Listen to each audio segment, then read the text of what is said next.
Let's start this over and go live.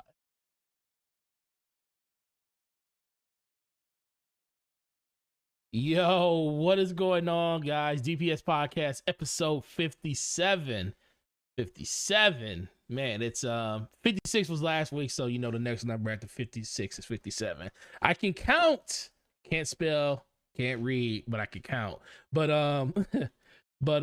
yeah, man, it's been a crazy week. A lot of stuff going on. PlayStation State of Plays, Halo Infinite overview, people complaining about PC games and how PlayStation might be held back if they keep bringing their games over there, and day one and all this other stuff. We're gonna talk about all that stuff plus a little plus a little gem called Guardian of the Galaxy released this weekend. Returnal got a 2.0 update that's going to probably make a lot of people happy. So we're going to talk about all that stuff today. But first, I want to welcome the homeboy, the greatest man in the universe, the man that is in the man that is in every space defending the honor of everything that's wrong when it comes out of their mouth. Slow-mo backslap. How have you been, sir? Busy. Busy. You've been busy. You've been real busy. I've been real busy. I've been in Twitter Spaces. I've been on Twitch, playing Guardians of the Galaxy. If I'm wrong about anything, I was wrong about that game. I've been working. I've been doing a lot, man. It's been a busy day, but I'm glad to be here on DPS Damage Per Second Podcast one more time with the homie. Shout out to you guys in the chat. We're about to have a nice little show today. It's gonna be fun. We're gonna get into it. We're gonna discuss some things, bust some narratives, spit some facts, help some people out. Try to get people to truth. We like to be paragons of truth here at DPS Podcast. And so if you've been indulging in some of the wronger narratives out here, we're here to help you out. We're here to help you out. Shout out to that guy Smitty, was one of the first people here. So shout out to you. Shout out to Dr. Sarakis, always up in the chat, always here supporting and everything.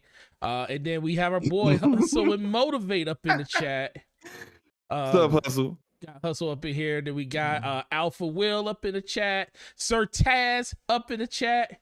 You here for the typos, bro? Yeah, the typos are always live, man. And then after his passion, always showing support to the homies with the $10 holla, says make sure to set Slow-mo straight on his slanderous statement of the future greatest game of all time, Halo Infinite. Yo, we gonna talk about all this stuff, man. It's gonna be kind of a blast, and we didn't get really chance to. Can it really be slanderous though? It can be. It can be. What was more Okay, what was falser? My live stream, which wasn't false, it was all facts. Okay, especially coming from me. But you think everything that comes from you is facts? No, I said I was wrong about Guardians. We'll get into that later. But look, after his passion, you said the greatest game of all time, the future greatest game of all time, Halo Infinite. Yeah, he said future, meaning future, or potentially never. Of never, the greatest game of all. How you know that though? How you know that though? It's a pretty tall hill to climb. But you don't think a game could climb the hill though? You don't think any game could climb the hill, or is it just Halo can't climb that hill? I'm just gonna make an educated guess here and say Halo Infinite ain't that title. You just said that you kind of thought wrong on Guardians of the Galaxy. So what? A broken clock is right twice a day. So every now and then, Halo could be the other. Well, Halo could be the other half of the clock. I'm good. That's like another regular minute in the day where I'm right. That's what that is. Yeah, Carlos Arvaldo, he's saying Halo is looking fire. It sure is. It does look good. Let's get into these topics. Okay. We do got to talk about that. So first, I heard what you had to say about I heard what you had to say yesterday on BRAP about the state of play and all of the stuff that was shown there. So I do want to get your reactions, your opinions, your impressions of what you saw there, because you are a huge indie person, and some people probably didn't know this was going to be a straight indie showcase because it was named a True. third party showcase, but it was third party. It was just a bunch of indies, and normally Sony does go out and they'll say, a showcase with a couple of our indie partners and stuff. But they actually said third party in this, so a lot of people kind of assume we are going to get stuff like probably Final Fantasy and Call of Duty Vanguard, stuff like that, stuff that we need to see a little bit more because that stuff's right around the corner. But we ended up getting a indie showcase of a lot of different games and stuff. So what was your impressions, and what do you think of just the messaging of it overall? I think their attempt to temper expectations kind of fell short because, and I'm paraphrasing here, but the wording that they used was the showcase would be focusing on third party games. Now, when they tweeted out talking about Little Devil Inside, which is a game that I'm hyped for, an indie game that I've been excited for, did a video about last year. I knew then what like this is going to be an indie focused game, because typically if you talk about something ahead of time, like, hey guys, this game here, we're going to show this game at the show, that's probably going to be your headliner. And Little Devil Inside, when they first showed it, it wasn't a headliner because Neo Stream is a very small studio of like 12 guys in Korea. So like, when they first showed Little Devil Inside, that game was sandwiched in between a bunch of other indie games at the PlayStation Reveal Showcase last year. So that being the headline of your state of play, let me know right then and there. These are going to be a lot of smaller indie titles, probably games you never heard of, probably games you don't really care to see if you're not really into indies. And I'm really big into indies, as Forte said. And the majority of the games there just weren't for me. And that's fine, because indie is about innovation and taking risk and doing things differently. And so there's going to be a lot of games that you be like, that's a hard pass. And some other games that you might be like, oh man, that's kind of interesting. That's kind of different. Let me check that out. That might be what I've been looking for, what I've been missing in the AAA space. So that's what you get normally. But I think a lot of people saw third-party games from their statement and said, oh, well, GTA is a third-party game. Madden is a third-party game. Call of Duty is a third-party game. They got the marketing for that. You know, like there are a lot of other third-party games that are from big-time publishers, AAA games. And so it really saying just third-party games is very broad and fits under a large umbrella. And I think some people's expectations were a tad out of whack. That said, what I saw, I mean, I gave the show a 3 out of 10. And that 3 out of 10 is for me. I'm not saying it's a 3 out of 10 for you, someone else, in the audience, but for me it was a 3 out of 10. I only saw 2 games that were of interest to me. One I've already played, Death's Door, which if you don't have a PC or an Xbox, that means you haven't played Death's Door. Play that game. Death's Door is awesome. It's going to be a game of the year contender. Absolutely. Without a doubt in my mind, it's going to be a game of the year contender. It's worth it. It's that good of a game. Try it out. It's only like $20. I mean, go for it. I mean, you probably spend just as much on that and on Fortnite skins or some overpriced DLC for Call of Duty. The only other thing I was interested in, as I said, was Little Devil Inside. But if I'm giving points for things, 2 points for getting Death's Door, only 1 point for Little Devil Inside, because I don't know what they were thinking, but they showed all the wrong things that I think aren't the most interesting things about that game. That game has some really awesome combat. The art style is very unique and different, but the environments are so different. He's fighting in forests, in deserts. Mm-hmm. He's traveling over the ocean. It's all in swamps. He's going into caves and fighting. Like, he's fighting beasts and all. Like, I'm telling you, like, he can kill people with swords, guns. Like, he has so much variety in how he can take out enemies and how you can choose to do it.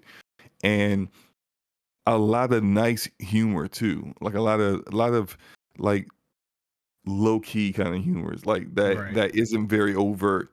And I've seen this, like if you look on the internet, there's like 20 minutes of gameplay out there. It's been out there for years. Mm-hmm. The game is definitely doing something different than what other games are doing. And what they showed was what I thought looked like Thomas the Tank Engine doing the traveling back and forth. And I'm just like, they traveling in the car and they're honking their horn at sheep. And I'm like, why are you showing that? That has nothing, like, that's nothing exciting that people need to see. I just thought it was a miss on their Right. part to show like all the boring stuff Right. of that game and not like the combat and how dynamic things are. I just like I don't know what they were thinking. Whoever directed the show and came up with the ideas of what games to show, Mm-hmm. I yeah, like don't quit your day job, whatever you do, whatever you've Dang. been doing. It's just it was a big miss. That's all. Yeah. What did you think, man? First of all, I didn't watch the show until after the fact, and I went, and it was more, Smart move. it was more funny because as soon as I saw, I said, "Oh, it's a state of play." Okay, I was like, "Okay, I'll watch it later," and I'm glad I did because I watched it. I actually watched it during the funny, kind of funny, um, impression cast that they did. They did it with Tim Geddes and Snowbite Mike. And just looking at their facial expressions as this show was going on, it was like, you know how they try to be super professional and they wanted to talk about the game, saying, "Oh yeah, we saw this game a while ago, and it actually looks really interesting and looks really really good and stuff." But there, it's like you can literally tell that deep inside they're like, "This ain't it, bro." This Right. ain't it. This ain't it. They just try to Trying to keep be the super PC. just trying to be super PC with it, and I respect that. It was actually pretty cool, and they helped me get through that 22 minutes of just like, what is this? Like I said, when I saw Death's Door, I was like, oh, here's a highlight. I already played this though, but the game is great. Like It was a great game. Yeah. Slow-mo's absolutely right. If you haven't played Death's Door, you should play it. It's one of the best games. It's a $20 game that hopefully you can get the discount like they did on Xbox, where they had for $16 before the game even came out. But even if it's $20, just go out and play the game. It's really cool. Little Nightmares, that game is actually really interesting to me, and I didn't know, because I did go back and look at some of the stuff that you were talking about, because I heard Hey, you do you want to just go through the list of games real quick? Because I got the list up. Go ahead. It ain't a lot, but I'm all right. So look, It's definitely not a lot. Deathverse, Let It Die, reveal. So that looked to me like some kind of like arena battle royale kind of thing that like I could see it probably being something. I said this on Brap yesterday. I could see it being something that's like popular with streamers. Right. When people would like, excuse me, like play it like for that kind of thing. Because I think Rocket Arena had a little time to shine, and you see stuff like Bloodline Masquerade, where that's a battle royale vampire game, and it's like I thought that game looked awful, but I see streamers playing it, and I see like big, not huge streamers, but streamers with huge, but like decent followings playing it, and I'm just like, They're just bored. yeah, it's just like I can see this being that kind of game that Yeah. people would play, but for me, absolutely not. What about you? No.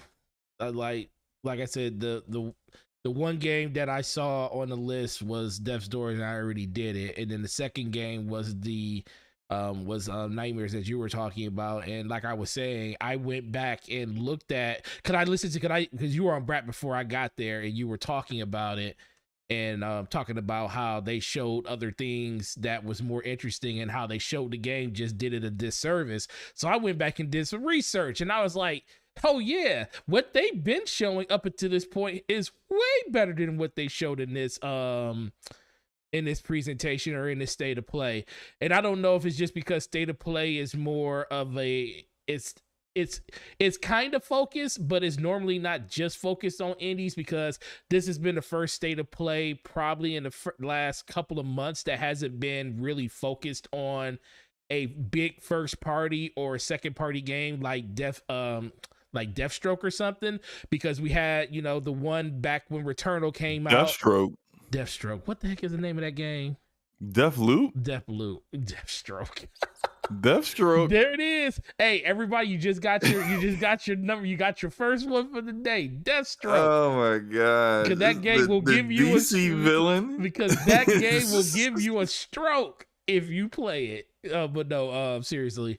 But yeah, they did the Returnal stream in, I think it was May, which was mostly all Returnal, and they threw some indie games in there. Then the next month they had the Ratchet and Clank stream, which was like 30 minutes, but 15 of it was Ratchet and Clank, and then they had other indie games that showed up in there.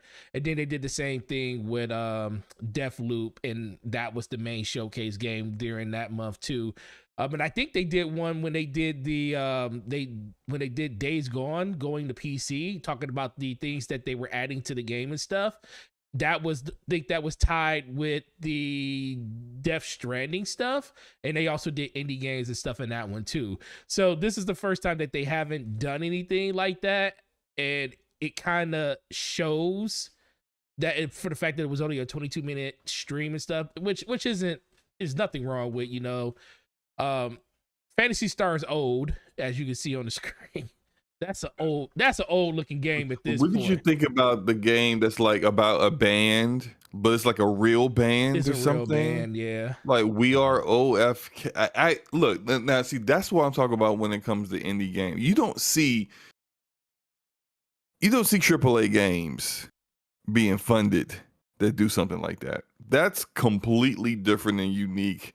It's probably going to super duper fail, but I appreciate the fact that it's different and it's a different approach. And I mean, I don't know what in the world the gameplay is supposed to be. I don't. Who knows? I was looking at it and I was like, "What is this?" Yeah, the whole time I was watching it, I was like, so what's the game? Well, you usually, when it comes to indie games, you kind of get an understanding of just looking at it like, okay, I can see the systems that they're using. I can see the gameplay loop that they're trying to implement. But then when I was watching that, I was like, okay, what are you doing? What are we actually doing? It was just like Everwild. Like, what is this game? It's something that we're seeing on the screen, but what do you do in this game? What is it actually about? How does it actually work? So yeah, that was a game that was kind of a mystery to me. But like I said, it was just in general, the show, it wasn't horrible. I mean, I see people out here saying it's the worst state of play ever, but I think that's kind of tied to the fact, like I said, what was the worst state of play in this one? No, I'm not saying it wasn't. I'm just saying that a lot of people are kind of tying it to it being the worst state of play, but I don't think it's because of the games they show. I think it's because they didn't have that big staple game like they had for all the other ones. They showed Bugsnax DLC, man. They did. Well, come on, you know you like Bugsnax. No, I do not. The fact that you put it in a tier for 50,000 points for somebody to make you go platinum. This is because people kept badgering me about playing it, and so I said, all right, you want me to play Bugsnax? You're gonna have to watch me play everything else. Right. Up to 100,000 channel points on Twitch before I decide to play that again. And look, I will absolutely honor that. If someone redeems 100K channel points. Wait, did you make it 100K now? It used to be 50K. No. From Software. No, From Software is 50K. Okay. Bugsnax. So wait. So you rather play a From Software game than play Bugsnax? Yes. I would rather beat Death Stranding than play Bugsnax. That's that one's 75K. But you already played. I would rather play Destiny again. I would rather play Destiny again than platinum Bugsnax, man. Oh my god! Shout out to After His Passion. He said we should all donate $1 each time Forte butchers the English language. He will become a millionaire. Look, Well, that is very true. that's very true. You know, go ahead and start it right now. After His Passion, you know, go ahead, just start the train. Let's get it going. That guy Smitty says we want that platinum slow mo.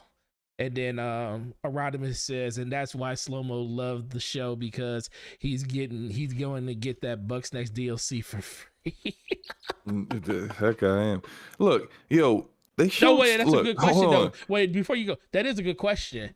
So if you do get the 100K, if someone donates that, you gonna play that Bucks Next DLC along with it? Well, that's the question I was asking. So I wasn't okay. certain if like.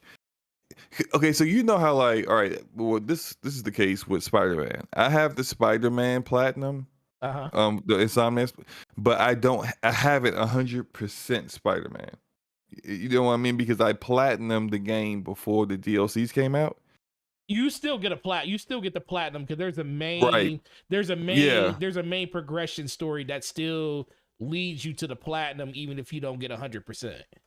Right. And so a question I had on Twitter was, do I get what if I'm forced to play this game and platinum it?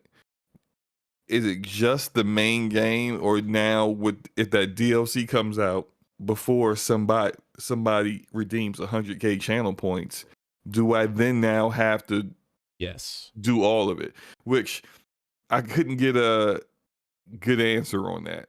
I'm giving you a good answer on it right now, because you're just saying yes because you want to prolong my misery. I'm not trying to. But I want I'm the actual answer. No, I'm serious, because I feel like since you locked it behind 100,000 points, 100, like you easily could have just locked it behind 50 or even 20 or 30. 50,000 points. You could have locked it behind that. There's already something at 50. Okay, you could have locked it at 60. There's already something at 20. You could have locked it at 60. You could have been like 10,000 points higher. But the fact that you wanted to lock it behind double a From Software game, because I never want to play the game ever again. You should have to 100% that game. If somebody, I just feel like that's not what the language says. It says I just platinum. feel like I just feel if somebody is willing to sit there, support your channel and your Twitch streaming over the course of however long it takes for them to get that many points. No, are you trying to guilt trip me right now? It's not guilt tripping, but no, it's called,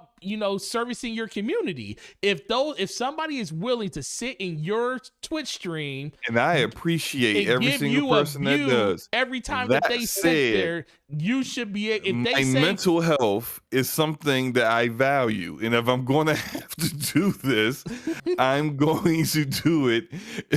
I'm going to make it difficult for someone to make me do it. Make it 110,000. And no Asante. No, pulling points. That's such a good idea. That is a terrible idea. If people can pull points, I would be playing Death Stranding right now, or freaking Bloodborne or whatever. So look, you gotta remember, it's gonna be hard. Once somebody hits 50,000 points, it's gonna be hard for them to hold on for another 50,000. They're probably gonna be like, I'm about to spend this 50,000 to make them place a From Software game. They're probably gonna do that. If anything, I mean, I understand where you're coming from, because most of the people who are watching me are trying to get me to play a From Software game. I know, so that's what I'm saying. So much so that shout out the Percolator. Percolator been trying to falsify redeeming channel points. Like, I don't know what redeeming channel points looks like. They try to get me to play a From Software game. It's funny. Look, like I said, I appreciate everybody that comes through. And we have a good time. I play a lot of different games, and I'm playing Final Fantasy VII Remake, and they laughing at me getting bodied by the weirdo dude from the soldier program with the motorcycle on hard mode. It's fine. We have a great time. It's just those are games that I want to play.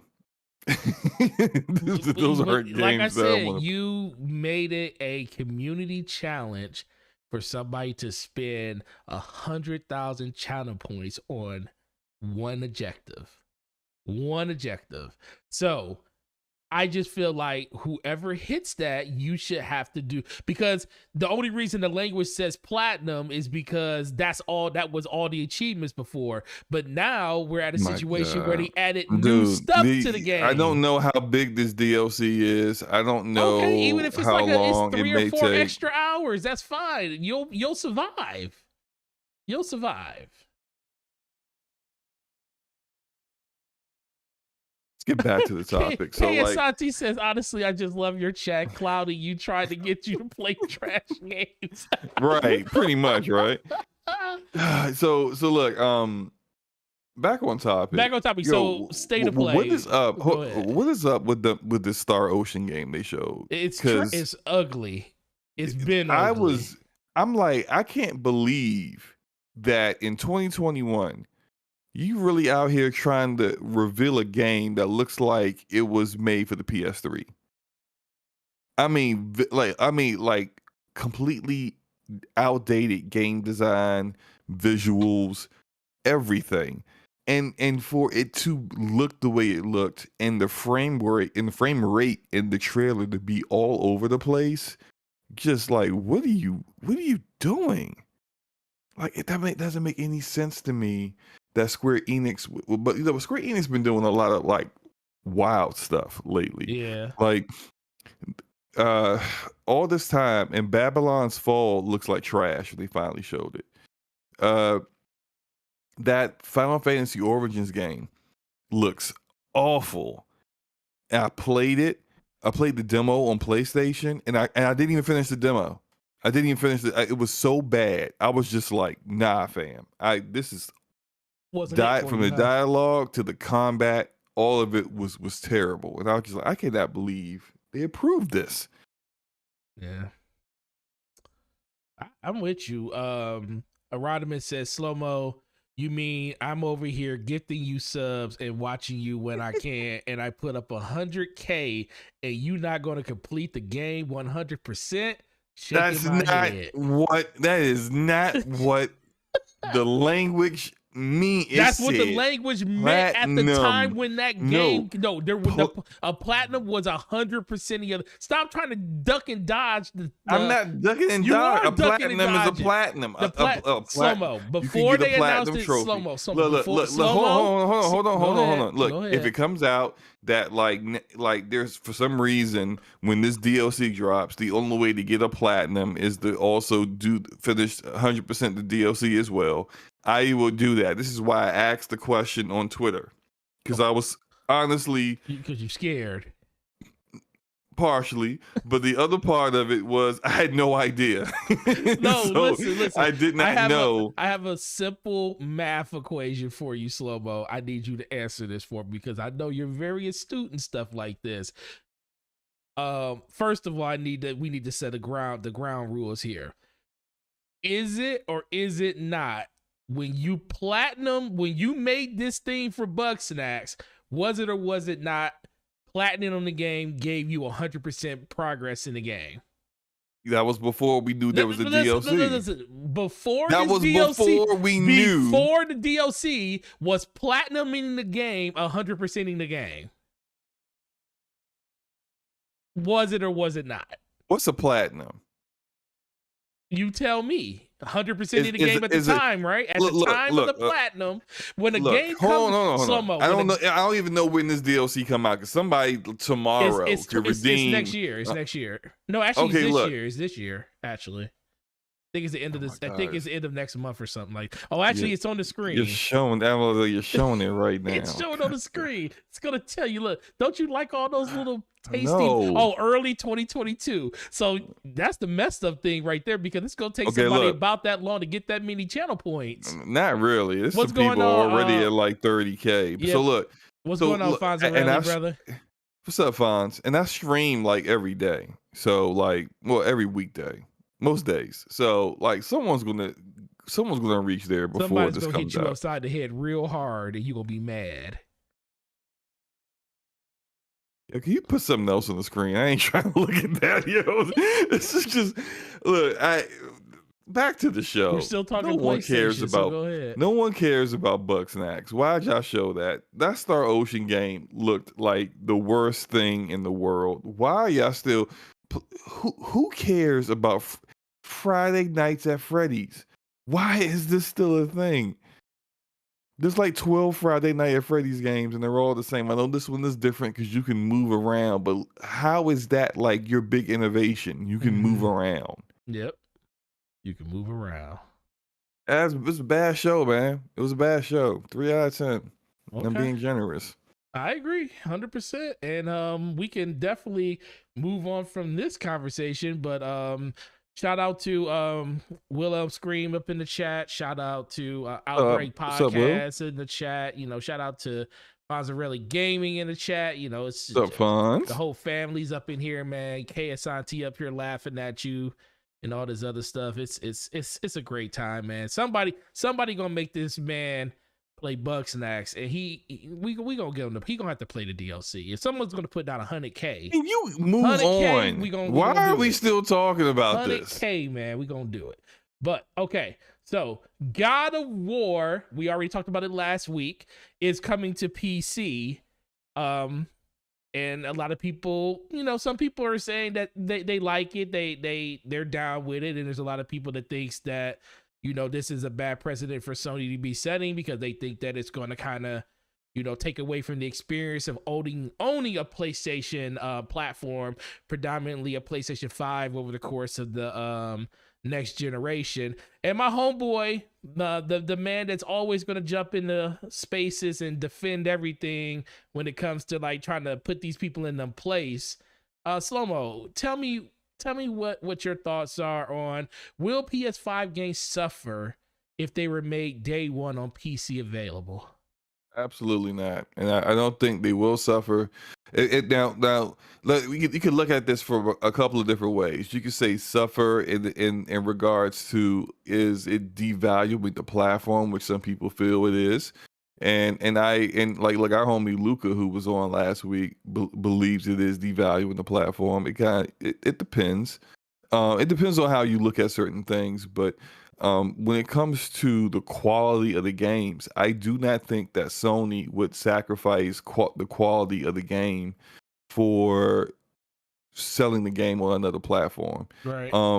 And there's an easy way that nothing about game development is easy, so maybe not saying easy way, but there's a way where essentially you can still have, I don't know what is going on with your gameplay right now. I don't know. I think it's coming from a platter drive on my hard drive. I need to switch it over to something else.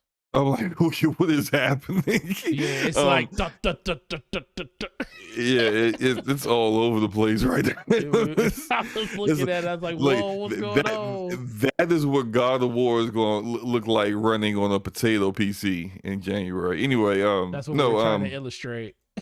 Yeah. If you feel like that PlayStation games will be not as good or not as innovative or not fully utilizing everything that Sony that put into the PS5, then all Sony needs to do is not, like, they need to have their minimum spec be much higher than what you see most multi-plat games are. So if minimum spec, because like we see this with some games on PC, and then you see people complain about it. But look, if you really want to play that game, you're going to upgrade your hardware to do it. I have a coworker who built an entire PC to play Cyberpunk 2077. Mm-hmm. Now, unfortunately for him, he didn't get his 3080 until a few months ago. And this is, I've spoken about this guy before. This is the guy that was on the waiting list for EVGA ever since they went live with the 3080s, and he was on the waiting list day one. He didn't get his 3080 until a few months ago. Dang. So that's unfortunate, but he built an entire PC and then waited to get a 3080 for Cyberpunk. Like, people will upgrade their hardware if they feel they need to. PC gamers will, if they feel they have to play a game the way that they want to see it played, like in its best possible like form.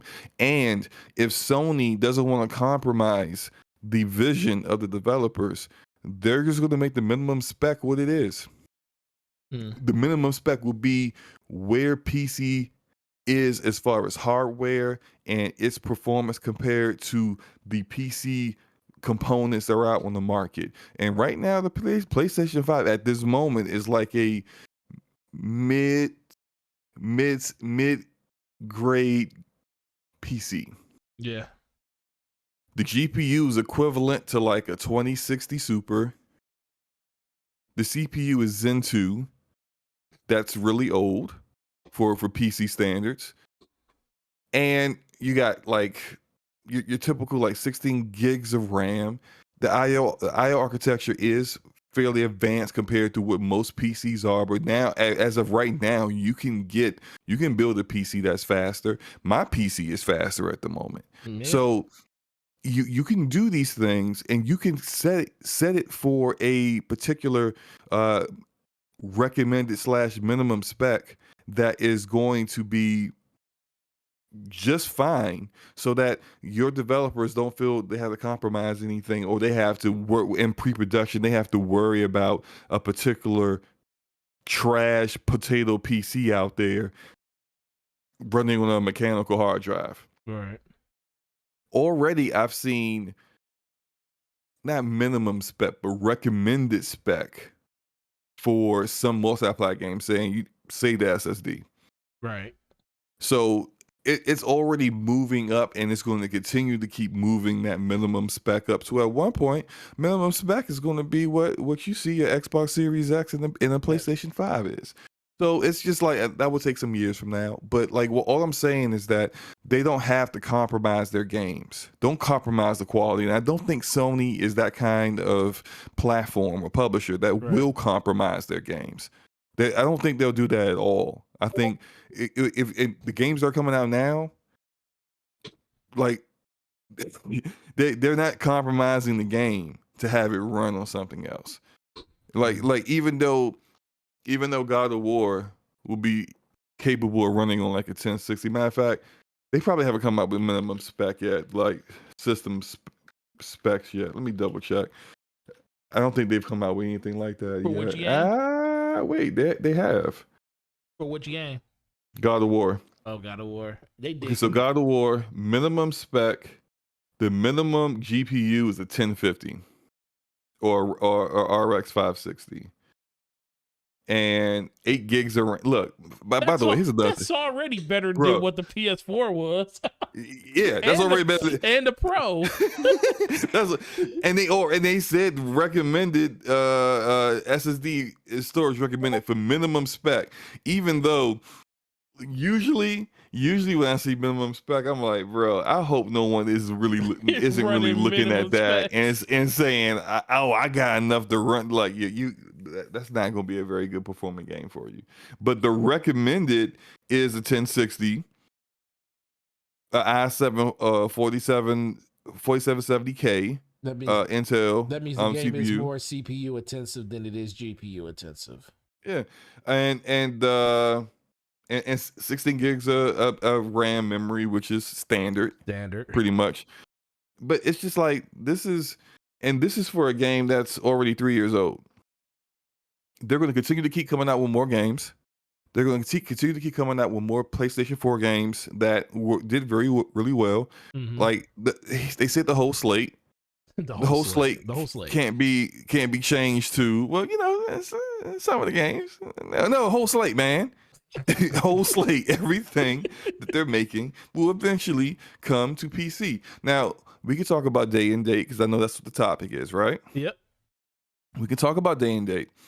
And I don't think that day and date is, I'm not going to make a prediction on it because it's like, really, honestly, none of us know this. And actually, I don't even think Jim Ryan and the executives at PlayStation know it either. It's all about where the performance of these games do on PC. They have data out here. Like, shout out to Matt Piscatella, who said, let me go find the quote because he brought some facts to the discussion that I think a lot of people really aren't thinking about. So he essentially said that, and this is because he works for MPD. So this is all just the United States. This isn't taking into account the entire world. Mm-hmm. It's just the US. But he said that 1/3 of PC gamers in the United States own the PlayStation 4.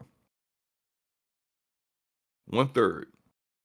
That's actually a significant number of people, but still, that's 2/3 of the PC gaming population that has had the opportunity to get at least a dirt cheap $200 PlayStation 4 and said, I'm good. And only 8% of PC gamers in the United States own a PlayStation 5. Now, that will come up over time, you know? That will, as more consoles are available, as hopefully one day, these consoles are actually available and you can just go into a Walmart, get the clerk and say, give me that PS5 right there that's just sitting in the shelf.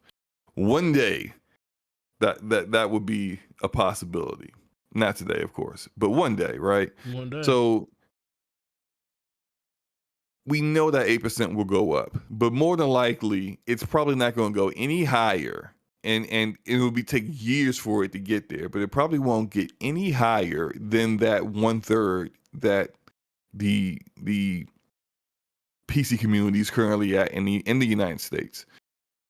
I think that's enough for Sony to say, okay, so why just try to get PC gamers to get a PlayStation?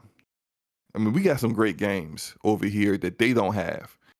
You don't have an equivalent of God of War on PC. You don't have an equivalent of Spider-Man 2018 or Miles Morales on PC. You don't have The Last of Us. I mean, you got something similar to Uncharted with like multiplies like Tomb Raider, but we provide something that's a bit different. And we see now that Horizon Zero Dawn in its first month did 700K in sales this first month. Yep. Probably well over 1 million. No one knows the official numbers, but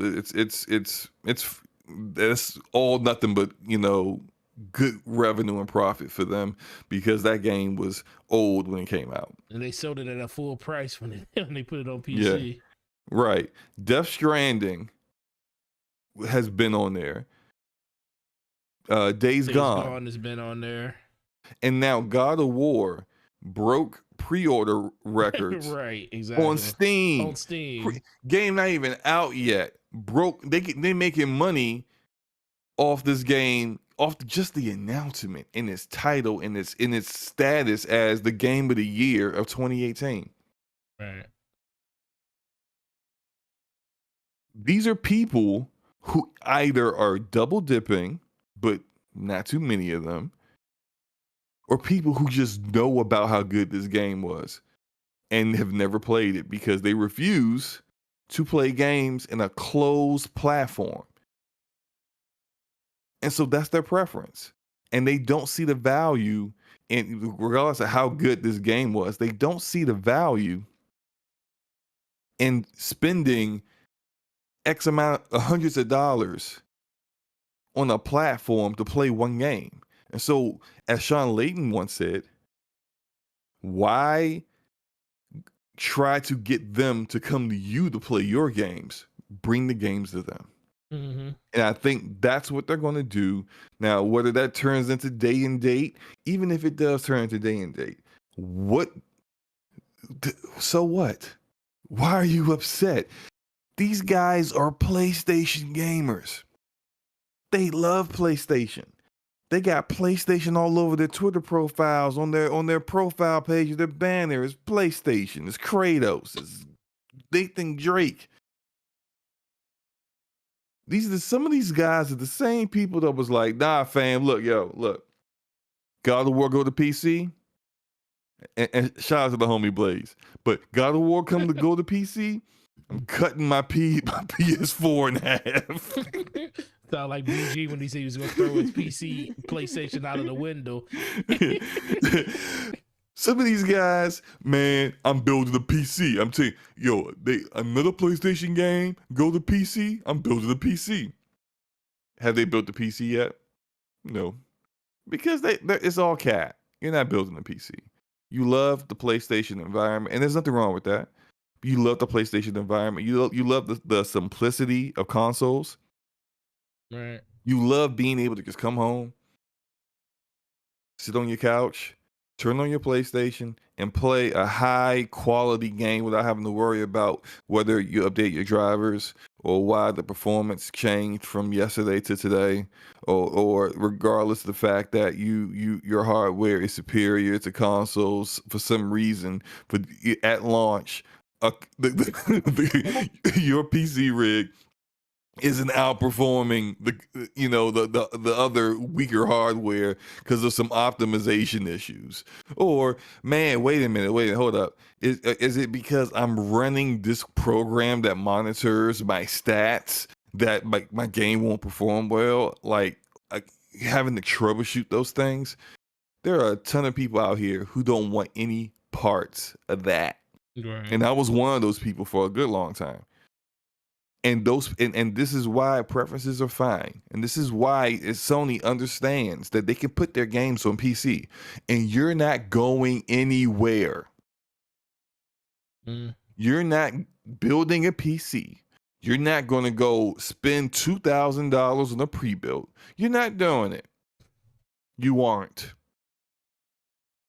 Because if you really wanted to do that, you would have did it already. You're a console guy. And there's nothing wrong with that.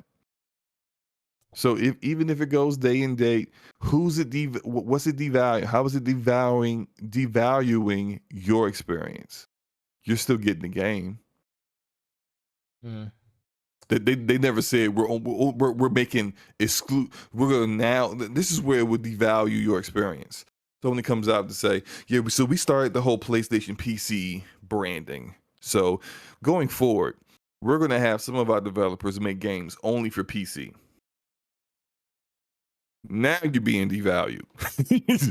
Now your PlayStation is devalued because now, like a year ago, all the games they made came to you. And now you got to go build a PC to play some of their games. Now that's a devaluing, but that's not happening. That's never going to happen. Right. I actually don't even think day and date is realistic. I think the way they view this right now, and this is the last thing I'm gonna say, then you can definitely say your piece, man. No, the last thing I'm gonna say is that I think that they look at it like as soon as their games stop selling at a certain clip, as soon as they are no longer racking in the revenue on the PlayStation, get it out there on the PC. So certain Second games, life. Yeah, all of them. All of them will. No, I'm saying they all will, but certain games will just come faster than other games. Exactly. Yes. Days Gone probably stopped selling because it started out strong, and I think it kind of like took a massive dip. It teetered off like so. Right. I mean, mostly because of the performance issues, and people just stopped buying it. That's why I always felt like if that game released in a better state, it probably would have sold better on console, and then they would have had a bigger pool to play with. Right. So I kind of feel like a game like Days Gone came so fast on PC because its sales arc had already ended on PlayStation. Whereas you get Spider-Man, which won't stop selling. So it's going to take a longer period of time for Spider-Man to show up on PC because as of right now, they're making a ton of money off of it right where it is. And God of War is 3 years old. Over 3 years old, actually. It'll be almost 4 years old when it shows up on PC. When it shows up on PC, by the time. Yeah, so that game's not selling on PlayStation anymore. What are you losing? And so I really don't feel like they're going to change that. Although, like this whole pipe dream that they're only doing this for PlayStation 4 games, no. When they've exhausted the PlayStation 4 games, they're going to do PS5 games too. You might even see some of these PS5 games on PC before the bigger PS4 games get on there. Nope, I agree. I think the overall conversation of will these games be held back if they're brought to another platform is kind of foolish, and it's more speaking to, you can definitely tell when people are speaking from a point of just that's what they actually believe versus they're just saying I don't want this to happen. And I'm like, why? You know, more people playing games means Sony makes more money, meaning those big games that you want to see and you want to play, you get more of them. Just because it's not being, you know, exclusively only on your platform forever doesn't mean that you still won't get the experiences that you want. And I see people, you know, talking about how developers like development will suffer on games because they got a code for different games, and you said it very eloquently when you said, well, that's why they got Nixus. You know, Nixus when they're making their console version of the game, Nixus can be hard at work on that PC version, and you know they can it could be 3, 4, 5, 6 months out and stuff. And guess what? Sony's getting a second life on their games and stuff. I remember that's what everybody was saying. Oh, that's a great move for Sony. Sony is double dipping. You know, we're all about the double dip. We wish Microsoft double dip. But the thing is, people didn't expect certain games to go over. Like God of War is like one of those untouchable games. They felt like God of War is never going to PC. God of War and Spider-Man. Those two, they always like those two will never go. It's like they holding on to them. Like they say it as they're like clutching to their bosom, like the case that they're collector's edition for both games. I'm sorry, bro. Yeah, definitely. It's coming to PC. It's going to be $40 or $50, and it's going to perform better on my PC. Now, I know that last part may have triggered some people. It is what it is. It's my PC's a beast, and it's more powerful than a PlayStation 5. But regardless, all that said, I'm the PC gamer that they love. Because I'm double dipping. You double dipping. I don't wait for games. You don't wait for games, but you also want to play games in a better fidelity when you get a chance to play them, especially if they're great games. Yeah.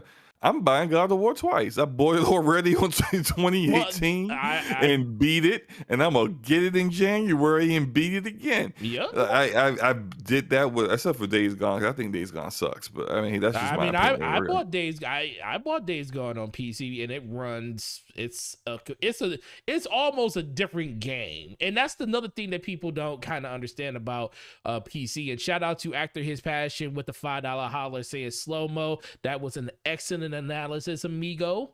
Thank you, Passion. Thank you. You know, it's not like we're not trying to make Slow Mo's head bigger, but you know, when he makes good points, we got to shout him out. But I just think that a lot of people forget that PC, it's not just that the game looks better on PC and runs better on PC and all of the things above. It almost makes it a different game. Like the game itself is different. We were talking about, you know, Horizon. We talked about Horizon. Bruh, before the patch, it felt just like the freaking PS4 version. The only difference was it had sharper textures, and you could play it. Oh, you had ultra wide support, so just the overall ambience of the game looked a little bit better. But once they fixed it and patched it and it's a completely different game. It feels different. It plays different. Yeah, look, now here's some things that won't change, of course, right? Horizon Zero Dawn has got some story pacing issues. A lot of people who say that they quit the game, you can't stop the story. They felt it was boring. And everyone who says Horizon Zero Dawn is boring, I know exactly where they quit the game. And it's that I had to push through that. But the only reason I pushed through that is that I was playing the game at 90 FPS on my PC. I was. And enjoying the combat at that point. When I played it at 30 FPS on my PlayStation 4, I wasn't enjoying the combat. But at a higher frame rate, with just it's a different experience. And after that point, I got past the whole Meridian quest that was so boring and dumb. And that when I finally got to the point in the game where they start to actually tell you what's really going on with the whole post-apocalyptic world and what really happened to the old world and everything, I was like, Right. oh, this story really ain't that bad. It's just told poorly. But once I understood it, I was like, oh, bet I'm engaged and I'm all in. And it was all because for me, the performance on my PC was so much better. Yeah. Than it was on PlayStation. Now, I actually have thought, like, since they came out with the PS5 patch, and now it's at 60 FPS, I might, if I had the time, go through it on again on PlayStation, just because I thought that now that I understood the story and it reached a certain point, that, like, I wouldn't mind playing through that again. Also, the Frozen Wilds expansion is excellent. Freaking excellent. That's the one thing that I want to get to. I just want to get there. Well, you can do that at any given time. You could skip and go straight to it. Yeah. Not any given time. There's a certain part in the story arc where it becomes available to you, I think. So the get to the Frozen Wilds, it's like right near the entrance to a part of a mission. And so, like, once you reach that part or complete that mission, then the Frozen Wilds becomes open to you. So it's like that because there's like the guy from The Wire, the black dude that also does the voice for Zavala. Yeah, and Destiny. Lawrence Reddick. Yeah. Is it Lance? Lance Reddick. Lawrence. Yeah, Lance Reddick. Lawrence Reddick. Good grief. All right, Lance Reddick is in this game. He does an excellent job. And if you don't know who, it's like you can't just like start the game and run directly. I don't think you're gonna make it anyway. But like you probably end up dying a whole bunch before you get there. But like it wouldn't make sense because you wouldn't be introduced to that character yet. So you have to reach a certain point in the story to do the Frozen Wilds. But I know we're completely off track here. What I'm saying is that the game's performing better on better hardware can help people it can help deal with some negatives in the game, like story pacing. Maybe you'll push through that because you enjoy playing the combat so much. So that's all I'm saying. But regardless of that, like, wait, hold up. That guy Smitty says, "What's your thoughts? PC ports versus Game Pass." I don't. Smitty, could you expound on that a little bit more? Because I don't know ports versus Game Pass. Is that like PlayStation PC ports versus Xbox on Game Pass, or because Game Pass on PC are PC ports of Xbox games or third-party games or whatever they decide to put. I would say that PC Game Pass sucks. It's not good. Well, it's not. But it's getting better. The library is nowhere near as big, and then you still have performance issues on some games, even knowing they had a couple of games recently. Yeah, they're running the GDK is UWP for those games, and they come out. Most third-party publishers don't put their games in the Microsoft Store anyway on PC. Right. So for example, when Outriders was announced to be a day-and-date game in Game Pass, that was only on Xbox because there was no Microsoft Store version for them to put it in. So you can't this is why I kind of hope at some point they allow Game Pass on Steam. Because that would alleviate all these issues and you can just get it through the Steam version. But they're not, they probably never will. And well, especially since they have their own launcher. I mean, it's always good to have your own launcher, but it depends on how good your launcher is, though. Yeah, if people don't like your launcher, you're Epic Game Store. So people don't like your launcher on PC. They don't play your game. But people do go to the launch. They do go to the Epic Game Store launcher, though. They do go. They get the free games. But so this is what the data showed about that. I know this is another tangent, but real quick. Epic Game Store gives all these free games, which I appreciate. Thank you, Epic. Thank you, Epic. But almost nobody buys games there. If it's not a timed exclusive, like Borderlands 3, Control, Kena Bridge of Spirits, people aren't buying the game there. They get free games from it, and then they still buy their games on Steam. On Steam. Or some other website called like Green Man Gaming or CD Keys, which gives them a Steam key, which is still Steam. So and for a multitude of reasons why the majority of PC gamers are like that. I'm not. I don't really care. It's a launcher's a launcher, but Right. things are like that. But regardless, you know, they need to get better on Game Pass on PC for it to really do achieve what they have been attempting to make Game Pass. Xbox Game Pass is just better. Right.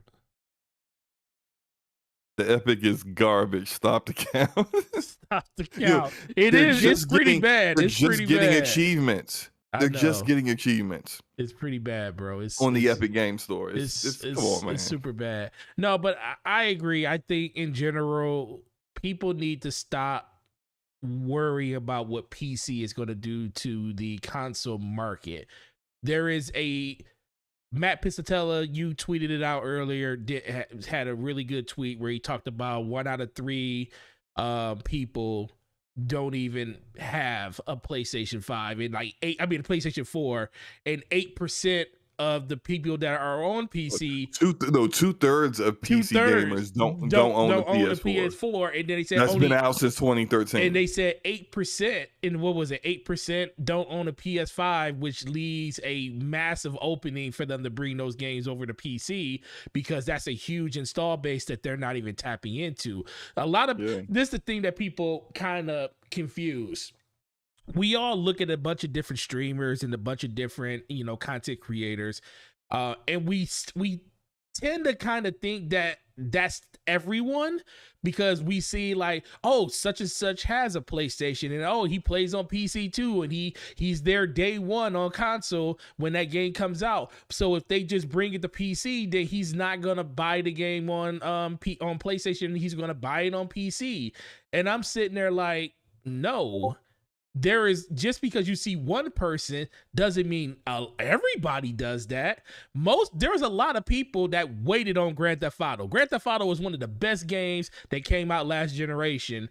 And there were people that knew the game was coming to PC because Rockstar is known for this. And they waited. And they waited for a couple of years until that game came out on PC. And they reaped the rewards of doing that. Same thing with Red Dead Redemption. They waited for it to come to PC, and they did the same thing over again. The only difference now, once Sony opened up the floodgates and said, we are putting the slate over there, now you got PC people like, why do I have to have a PlayStation? I'm still going to support your games. Microsoft proved that you can still be profitable if your games are on different platforms at different times and stuff. Like you said, I don't think Sony's going to go to day and date anytime soon. I do think that they're going to be very quick to put games on PC depending on how the sales metrics of those games go over the course of time. But ultimately, this is a misnomer. People they're fighting a fight that really doesn't need to be fight because you're not losing anything when it comes to these games. You're not losing the ability to play these games. It's not like when Xbox bought Bethesda and you don't have a way of playing Bethesda games on your PS4 or PS5 anymore because you can still play them on PC and stuff like that. You still have access to all of these games on your PlayStation. You still have them on your PlayStation 5. Why are we complaining about other people enjoying games wherever they want to enjoy them at? And people say, well, Xbox conditioned you guys to think that way. It used to not be like that. Did you remember that times change? Things don't always stay the same. People always talk about, why do you support what you support and stuff? I said, because I support change. I understand that change is something that needs to happen in order for this industry to grow. And some companies and some entities and some individuals pick up on that a lot faster than others. And it's okay. It's okay to, sit back and just enjoy the ride. And that's kind of how I, deal with the whole situation when it comes to consoles and stuff. I predominantly like to play on PC. But I understand most of my friends don't. So I choose to play games where my friends are. Now, if there's a game that I could play on PC that I know they're not really super interested in, like God of War, I bought that game again. It's a single player experience. It was only available on PlayStation, so I played it over there. Guess what? As soon as I get a chance and Green Man Gaming drops the price, because as much as I love the game, I don't want to spend $60 for it, especially if I know I can get it for 45 by just waiting a little bit, because the game don't come out till next year. So as soon as that thing drops 20% on Green Man Gaming with a coupon, I'm going to have it, and I'm going to play it, and I'm going to enjoy it, and I'm going to love it, because guess what? Ultra wide God of War, 120 plus frames per second, ultra textures, everything standing out. It's going to be freaking incredible. But guess what? I'm still going to be there day one on PS5 when Ragnarok comes out, because guess what? Ragnarok will not be available on PC day one.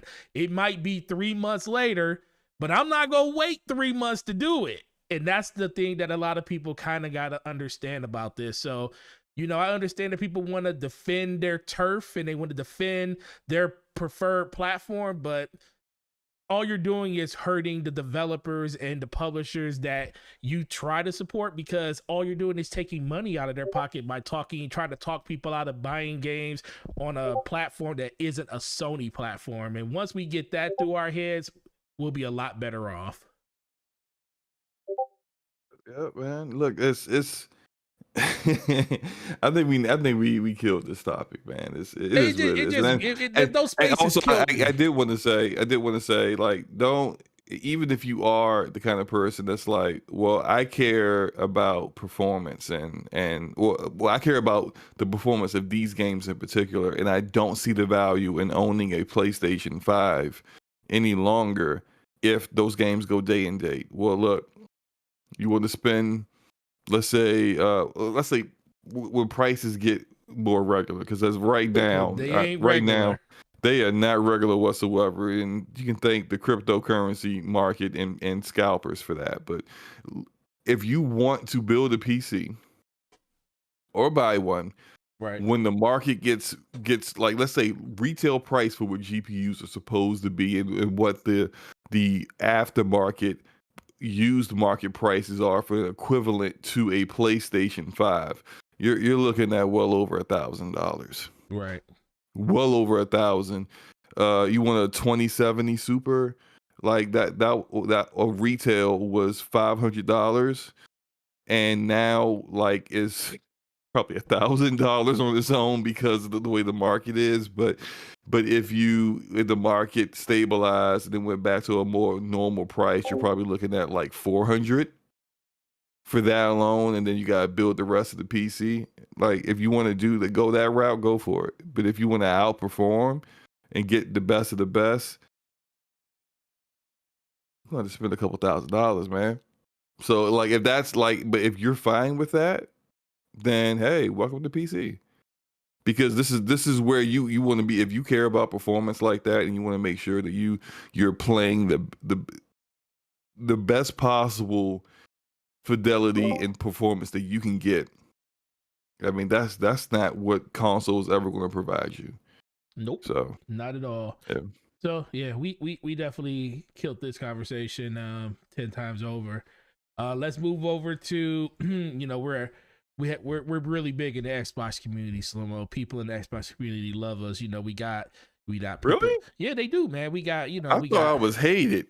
Nah, man, we got people like Sir Taz up in here. You know, Sir Taz is a huge Halo nut. He gonna love this conversation.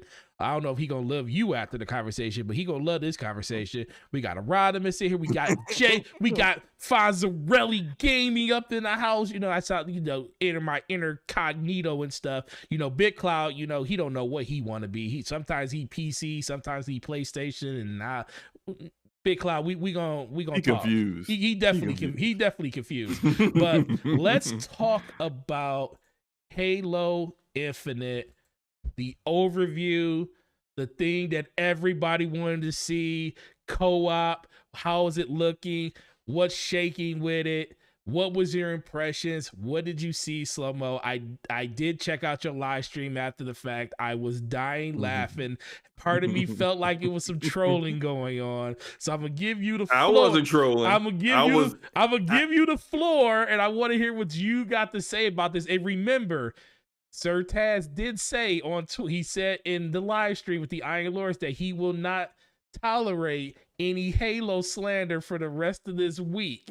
And the week ain't over yet. So be careful on what you say. So slander, the definition of slander is saying things that aren't true, right? Okay, go ahead. Negative things that aren't true about something. So nothing that I say about Halo Infinite is untrue. The game does look better than what they showed last year. That said, last year they gave us unedited gameplay of a portion of a mission, which is bold. Mm-hmm. It's bold, it's brave, because it's showing where your game is at that point in time. And when they did that, there were some problems. Draw distance was a problem. Draw distance, for those who don't know, is like the detail in the world and the environment. It lessens as the further away from your character that you go, because right. I mean, like the trees 5 miles away don't need to have the most detail. You can't see that. You don't need to see individual leaves on a tree from across the world. Right. But that said, you shouldn't see grass sprouting up out of the ground as your warhog is driving past it. That's a problem. Right. Popping as the chief was going up the elevator to the next stage of the fight, you see these clouds just popping in very obviously, abruptly. And then there was the lighting, which they tried to say was due to the dynamic time of day. But there was no lighting in it. It was that lighting was almost non-existent, man. That wasn't it. So these things were addressed, and I commended them for addressing those things. That said, what this game looks like, considering how long it's been in development, we see other first-party or even just massive AAA games from massive third-party developers, publishers that are in development for as long as this game is, and usually the what they provide on a visual level is something that, like, it's jaw-dropping, it's amazing. It may not be the best at that time, but it's close to it, or it provides something that you don't really get to see anywhere else. And I don't think you get that with the visuals for this game at all. None of that has anything to do with the gameplay, which I think is going to be fine. And I've said multiple times, I think this is going to be 343's best playing Halo. The gunplay that I enjoyed in the multiplayer, like, that was fun. That was the most fun I've had with Halo since Reach. So I'm excited to play the multiplayer. Not so much with the campaign, but I'm going to play it. Still upset about co-op, not being there at launch for the first time ever. But one more thing. Two more things. In the campaign overview, and I understand it was a campaign overview, I think what they should have did, because it's you did a campaign overview, but you have an issue where you had to delay the game because of visuals. Right. I think instead of just doing a 6-minute campaign overview, they should have, because this is the shortest overview they've done. They did a multiplayer overview that was longer. They did a PC overview that was longer.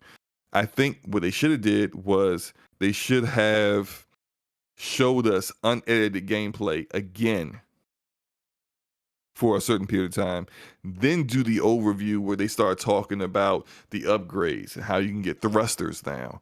And well, you had thrusters in the previous game, but you could upgrade 2 thrusters. You know what I mean? Yeah. Like other things like that, and how it's semi-open world and you can choose which points to attack and all the other stuff about the campaign that's different from previous Halos. I kind of feel like they could have did both of those.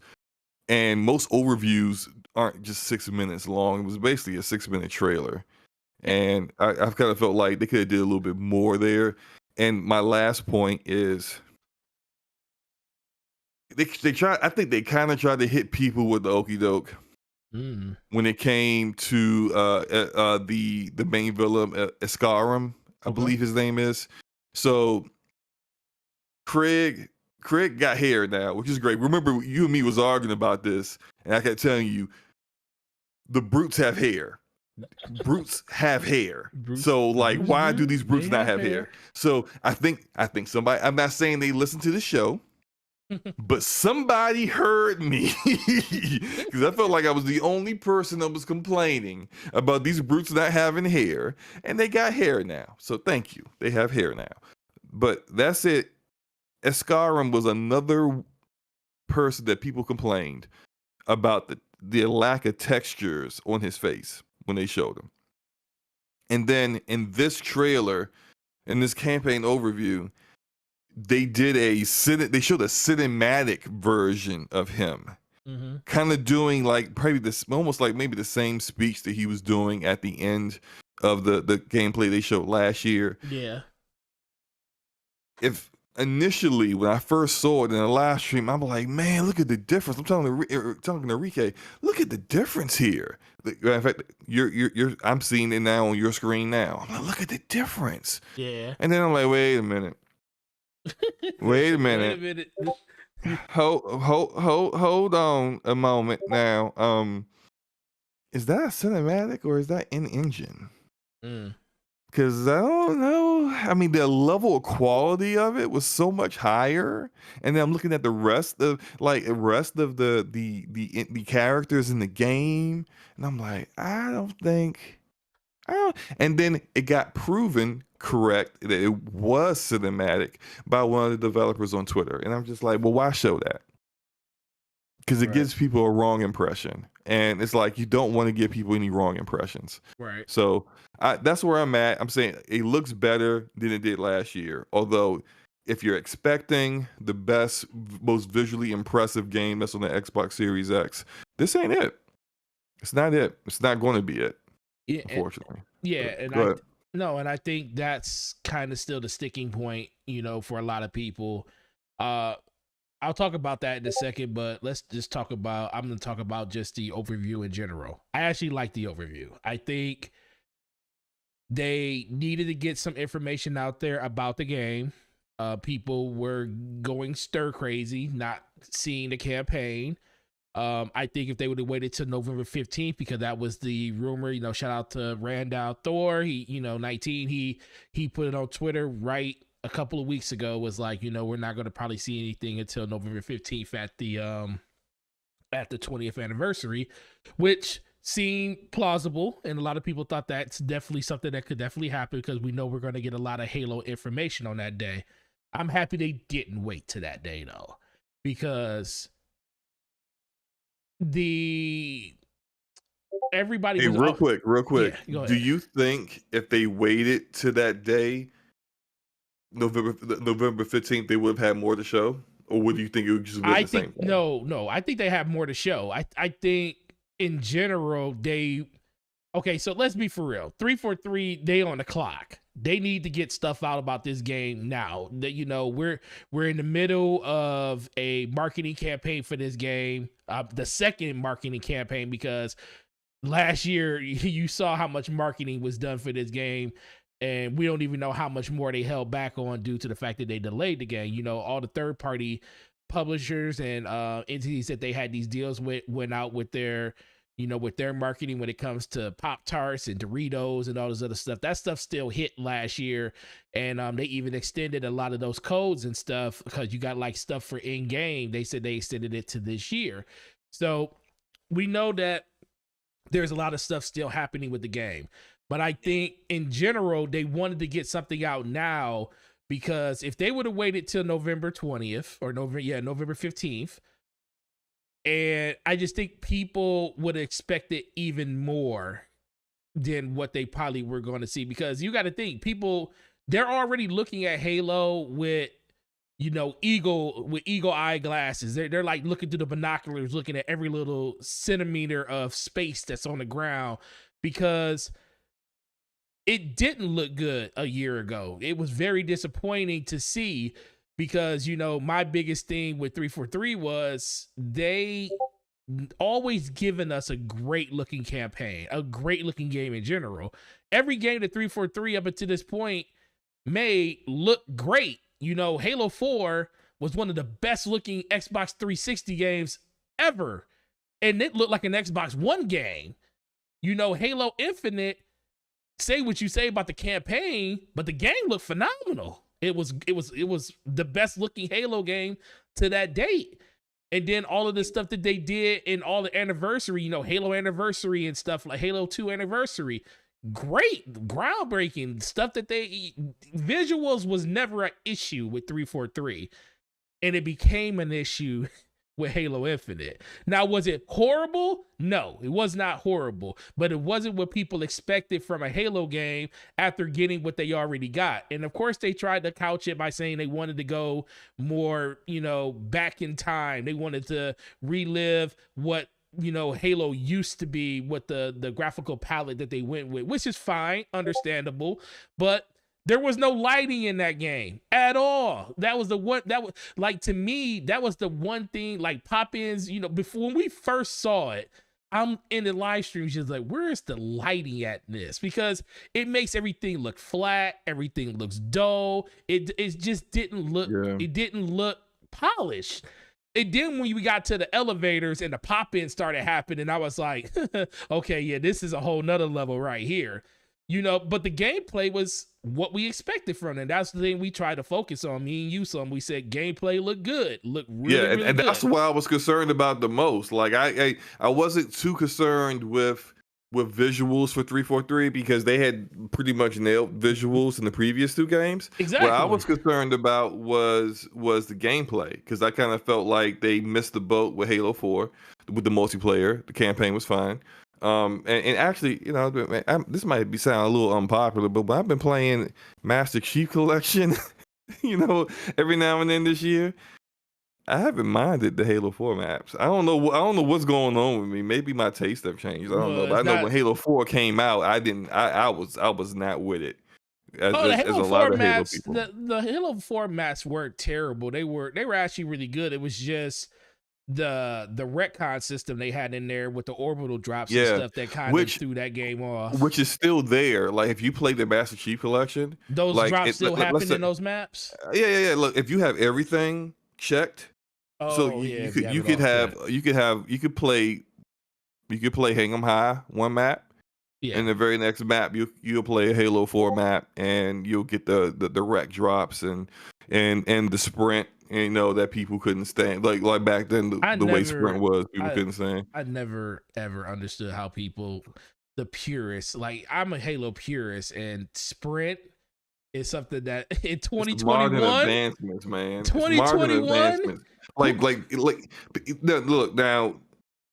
I will always defend Halo's time to kill, because I think I love the time to kill. It makes it more strategic. It's more skillful than what you would get from, and it's just my opinion. Some people may hate it. That's fine. I think Halo was a more skilled first person shooter than the vast majority of the shooters on the market.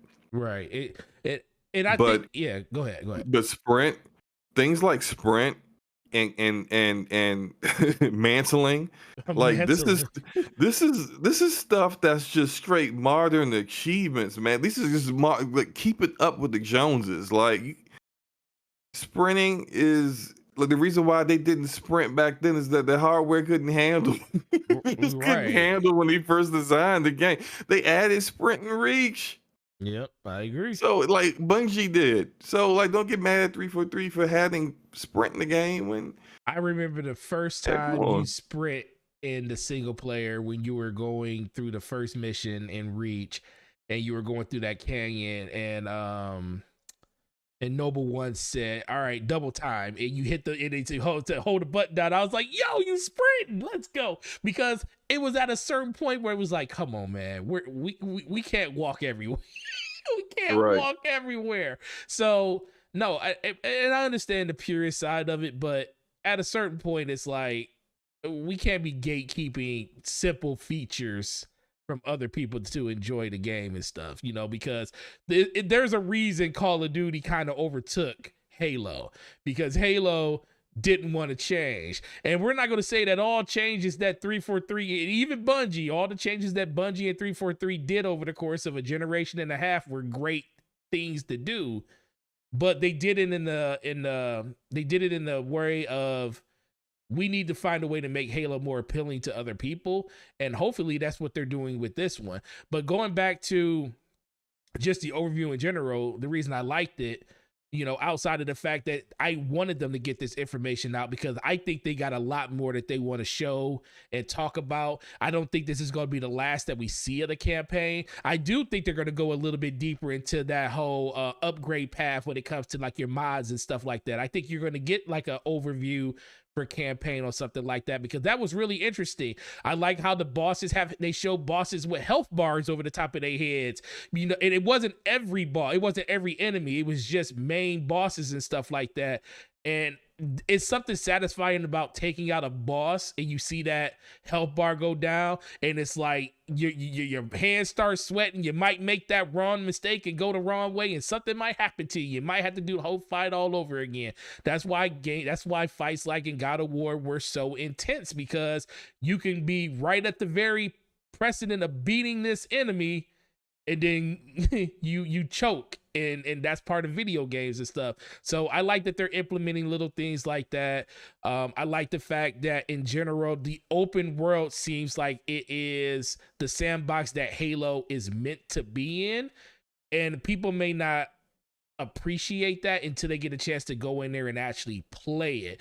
It's not even a problem. My biggest concern is how they're going to implement the story, because with you having an open world as vast as they're doing in this, they're going to have narrative hubs all over the place. You know, you're going to go from one area doing things to another area to another area. How are those things going to cohesively turn, you know, into each other? How are we going to affect change in different environments as we go to the next environment and stuff? How are these narrative spaces going to play out? And is there going to be anything that's going to tie you to want to go do things in that area before you move on to the next narrative piece? Those are all questions that I have. I hope that they have that stuff kind of figured out. And at this point, it's a little too late if they don't, because the game releases in just over 2 months. But this game is going to be a fully featured game when it comes to the campaign when it releases. It's going to have a middle, beginning, and end. But I also think people kind of don't understand that the end of Halo Infinite isn't going to be the end that you're going to see December 8th when this game releases. You know, the game's going to be probably a 6 to 7 hour campaign, maybe 12 on a high end, depending on what difficulty you're playing on. And you're going to be going against one of Atriox's lieutenants. It seems like they're setting up, I forget who his name is. Well, actually, like, okay, look, so I haven't read the books in a while. Yeah. And my book backlog is worse than my gaming backlog. And it just grows. And I'm just like, yo, what am I doing? I need to start reading some of these books. But a lot of the Halo books I haven't, not a lot, but a lot of the more recent Halo books I haven't read yet.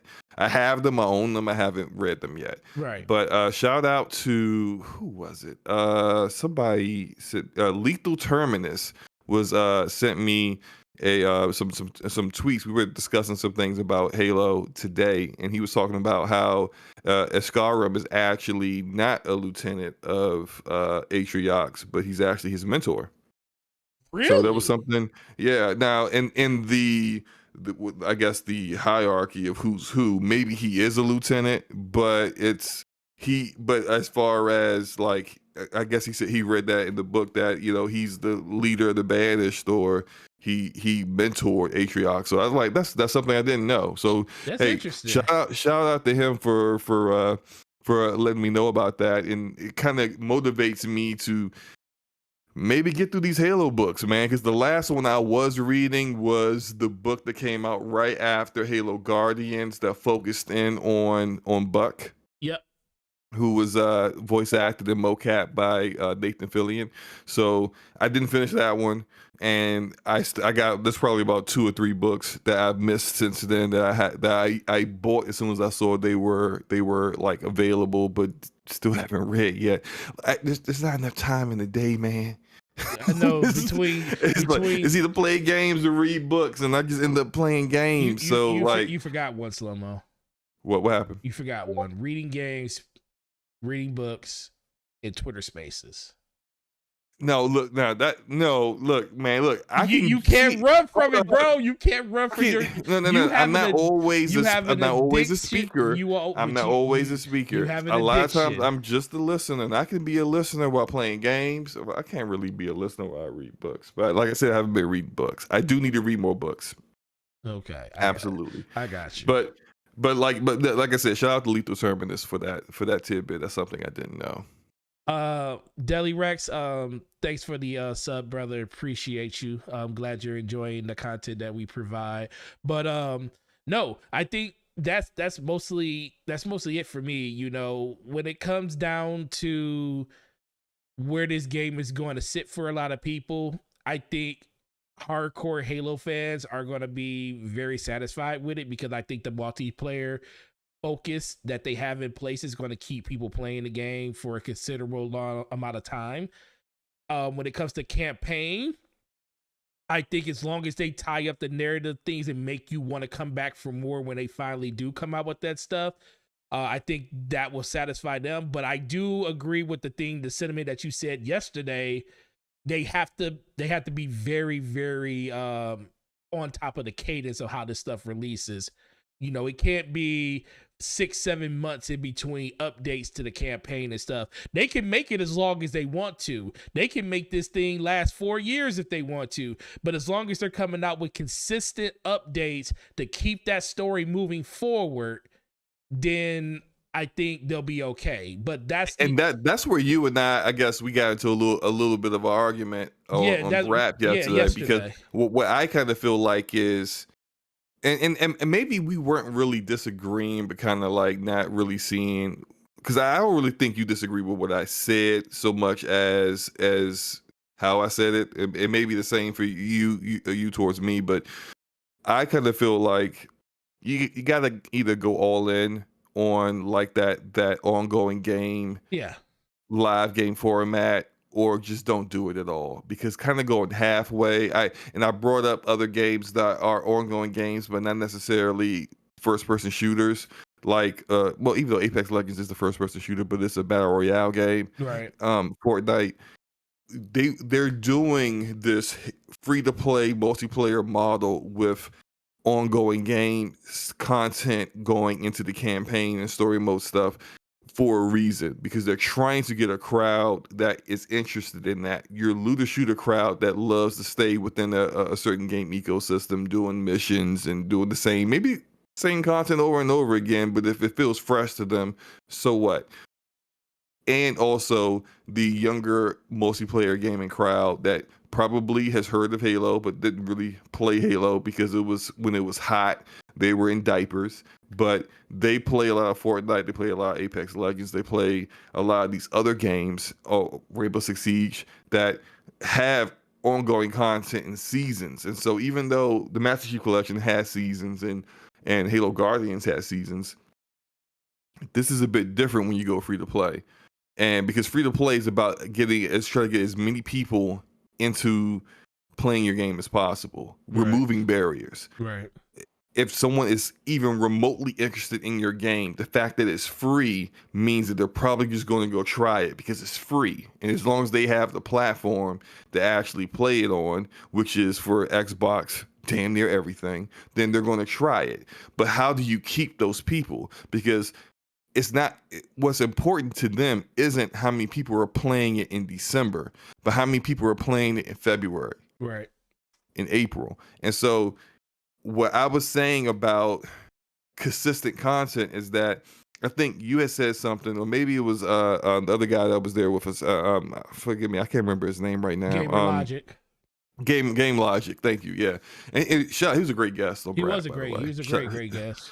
But one of you said about like new content updates every 2 or 3 years, and I was like, that's way too late.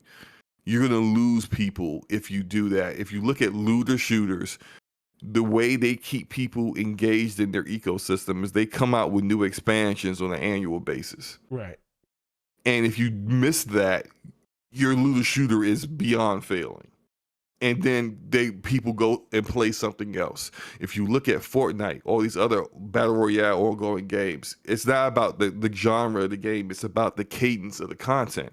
And then with those games, they not only give you new stuff in seasons, they drastically change the game on a consistent basis. I feel like Fortnite changes the map on the Fortnite map on an annual basis. They blow the map up, have a big crater in the middle. They add new cities here and there. The map changes. Apex Legends added a 3v3 mode. Like you have to keep dropping content on a consistent basis, and that consistent basis is within 12 months. Right. Because if you don't, you're going to lose the people who are interested in your game because it's going to get stale for them. No, and I feel like they really absolutely have to stick to that. I don't know if they have the manpower to do that. I know that sounds weird because they're the biggest Xbox game studio with Microsoft money, which is basically monopoly, unlimited money. Basically. But for the developers I know that do this kind of content, there are bigger studios, more people than what 343 is. I know 343's got like over 1,000 people working on the game right now with all the contractors. Right. But what about after the game is out? Those contractors aren't there anymore. How are you getting additional content out? Because Bungie has 800 developers. Because The Division has 6 studios working on one game. And you don't have that. You got 700 developers, and we don't know how many of those dedicated to helping Saber Interactive on Master Chief Collection. We don't know how many of them are actually people who are working on all the other Halo stuff that's non-game related, like the TV show, whatever. We don't know how much that 700 is actually people dedicated to just working on Halo Infinite. And so what I really hope is that not that the game does, just that the game does well. I hope that as well. But I hope they have a strong philosophy and roadmap for the game post-content. Because ongoing games don't fail at launch. They fail after launch. Right. Yeah, no, we got a lot of super chats, man. Yeah, I know. We got well, first of all, let's shout out these people. Lady Foxfire is up in the chat. Lady Foxfire in the house. What's up? Always here supporting. Zero Cool is up in the chat. We also got Mr. Basement Arcade Radio Podcast Brap up in the chat. Enrique getting ready for his showdown against B Money Sunday night. Yeah, we about to, speaking of which, they're playing each other at 9 p.m. What day? Saturday, Slow-Mo? On Saturday? Sunday night. Me and Slow-Mo are going to be... And NBA 2K. Yeah, but NBA 2K and me and Slow-Mo are going to be shoutcasting it live for all of your enjoyment. It's going to be a great day. Can't wait to see it. But shout out to Game Over Brian with the $5 super chat. Hey, guys, great show as always. Forte sure has a big day tomorrow. PS5 releases, so make it quick. When upgrading Marvel Avengers to PS5, do trophies pop automatically? You know what, sir? They absolutely do. They do. Wow. They pop it. All you gotta do is get through that. All you had to do was get through that initial mundane way of transferring your saves over, and then all your stuff would just pop. It's great. Also, shout out to Game Over Brian with another $2 super chat, and it's Forte wearing his mask. Absolutely. I'm gonna be wearing a mask, a Mario hat, might put a PlayStation shirt on while I'm wearing the Xbox backpack. You know, I'm just going to be that type of gamer that day. It's going to be pretty interesting. And then Gamer O'Brien once again with the $10 super chat. Listen, we love you, bro. And this is just for being cool dudes. And That's what's up. You don't know how that makes Appreciate us you, man. feel, man, because you know it's kind of hard to kind of keep it consistent and just keep telling the truth out here. People don't really like when people are just spitting the truth versus rhetoric that doesn't make sense half the time. And Yeah, that's why my Twitter timeline is on fire right now. Listen. Oh man, I was like, why did I say this so close to? Shout out to Ramon Terrell up in the chat. Thank you for coming through. And we got Erodimus with the $5 super chat. Slow-mo doesn't Halo Master Chief Collection dropping content all the time. So doesn't that give us the idea how 343i will support this new game? They do drop a lot of content for they do, but Master they Chief also Collection. do like their content is also different than say Halo Guardians, for example. So it's I just because they do that for Master Chief Collection doesn't mean that they would automatically do the same thing for Halo Infinite. But Right. but also they're not creating new like story specific campaign mission, like continuing the story after the campaign is over kind of content in Master Chief Collection. So like that's what I'm talking about when they say like it's like say take Destiny for example. Like when they come out with that expansion, I think in what was it, February? Yep, Witch Queen, February 22nd. Yeah, that's continuing the story. And so that's the kind of content I'm talking about. When Warframe comes out with a new expansion, that's continuing the narrative forward. That's what we were mostly talking about yesterday or in the discussion on BRAP about continuing that narrative forward and making sure that you do that in a way that keeps people engaged. It keeps people thinking, oh man, I gotta see what's coming up next. The way they tease the end of this, what's happening soon, coming up next. That kind of stuff to keep people engaged and then having content in the lulls in between the big expansions that keep people engaged too. That's very important as well. So that's what I'm talking about. Yeah, shout out to Dravenero. He's up in the chat. I will always appreciate that, man, because he gave me a whole extra stream of of bug snacks when I didn't think I was going to get it. So I will always appreciate that, man, for what he did for this great community. I'm afraid of that man. that man was like, boom, dropped the C note. It was like, let's go. It was great, man. I will always. That was probably one of the best memories I had just doing a stream with you when that happened, because you died inside as soon as it's like you didn't know if you wanted to be happy and celebrate, or did you just die and hide that you had to be forced to play another 3 hours of I wanted to cry. That's what I wanted to do. When I saw it, I was like, I said, that's red. That's red. Why'd I put a dollar amount on this? I'm looking at the time and I'm like, you to it. You was only like 15 minutes left too, and you would have been out. It was 10 minutes. 10 minutes left. Oh man, it was great. 10 minutes left, and I've been done. My obligation would have been done. As you guys can see, everything always comes back to Bucks next. But I don't know why. All right, man. Well, what else? So overall, what do you think we're gonna see anything else before we tie up Halo? Do you think we're gonna see anything else from them? Yeah, I think they're gonna show. I mean, they said something about maybe they were talking about blog posts, so maybe we'll get more blog posts to give us more information. But I do think they will show something else on the anniversary on the 15th. I think they're gonna show something then too. Okay, and. Are you okay, I know you're a campaign person too, but are you looking more forward to the campaign or the multiplayer? At this point, the multiplayer, which is kind of like disappointing for me, because what I enjoy more about Halo is the campaign over the multiplayer. Gotcha. But the multiplayer was so good in the flights, and everything around the campaign has been so iffy that I'm absolutely more excited for the multiplayer at this point. Got you. No, I appreciate that.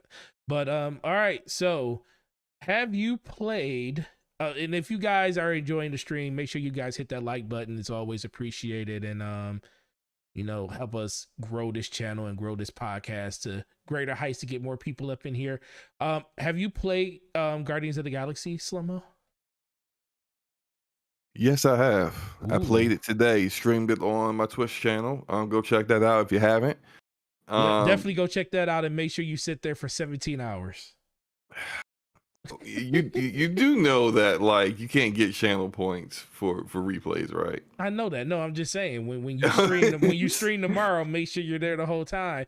Open up. This is the thing people don't know. I don't have that much time. This tomorrow, this is what people don't know. If you open a browser like with your name in it, open your browser on your PC before you go to work. That counts as a view.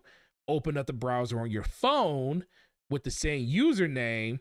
That counts as a view too. You could be in twice and collect double the channel points.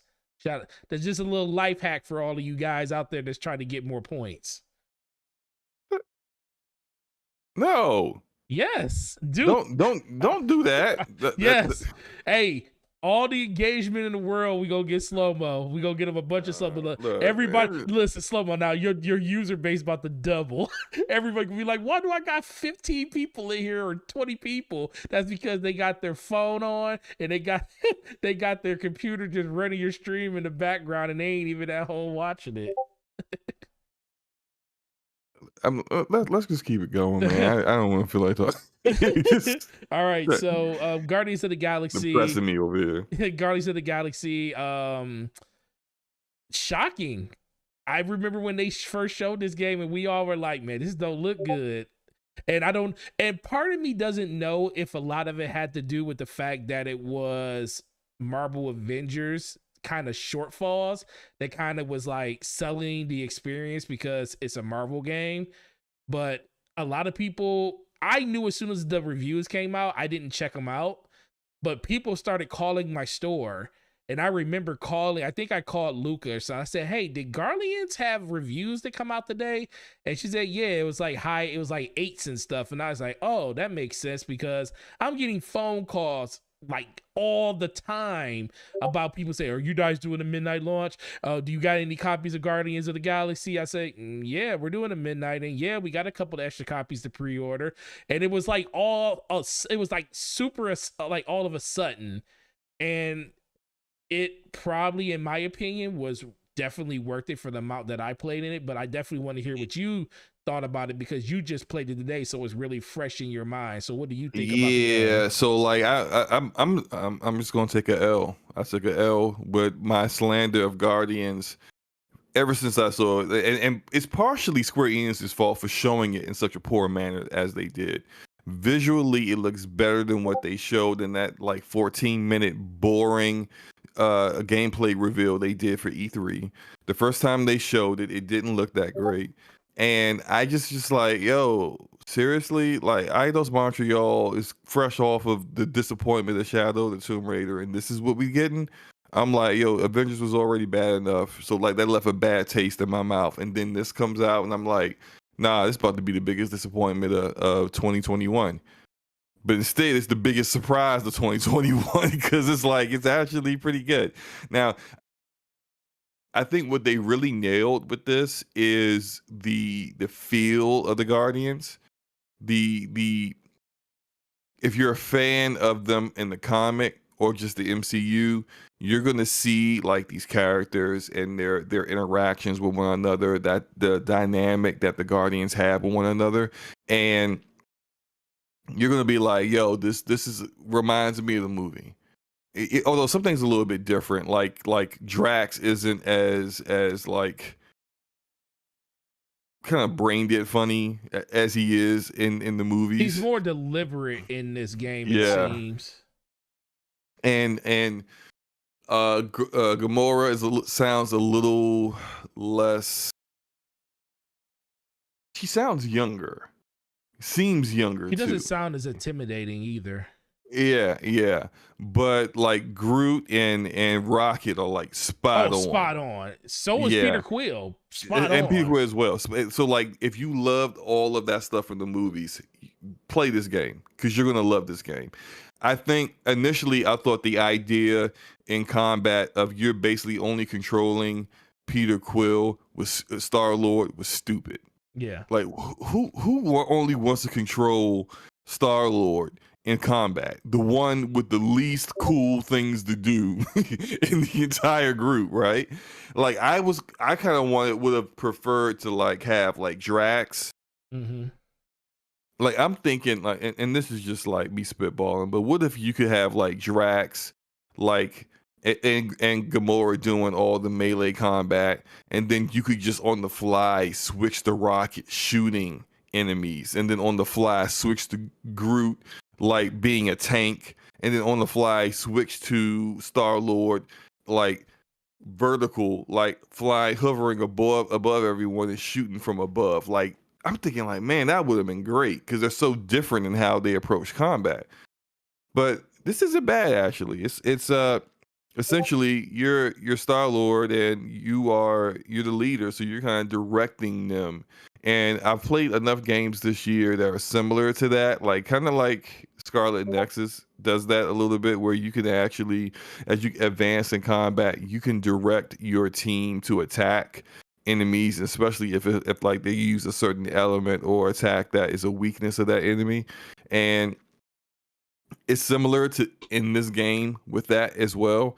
Visually, it's beautiful, especially on PC. It's got ray tracing, it's got DLSS.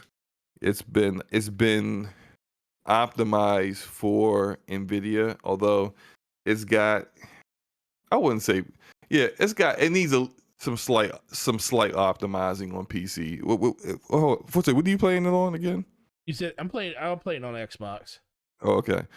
Have you noticed any frame rate drops?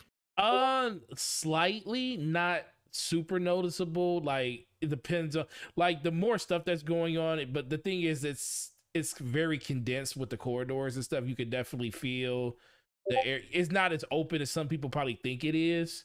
So, but when you do get a lot of people on the screen, you do see a little bit of slowdown, but it's not to the point where you're like, this is unplayable.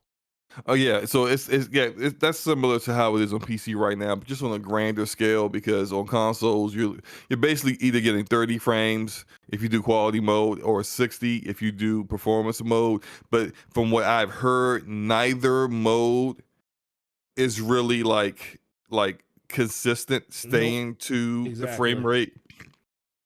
And PC is almost exactly like that. Except I got a 3070.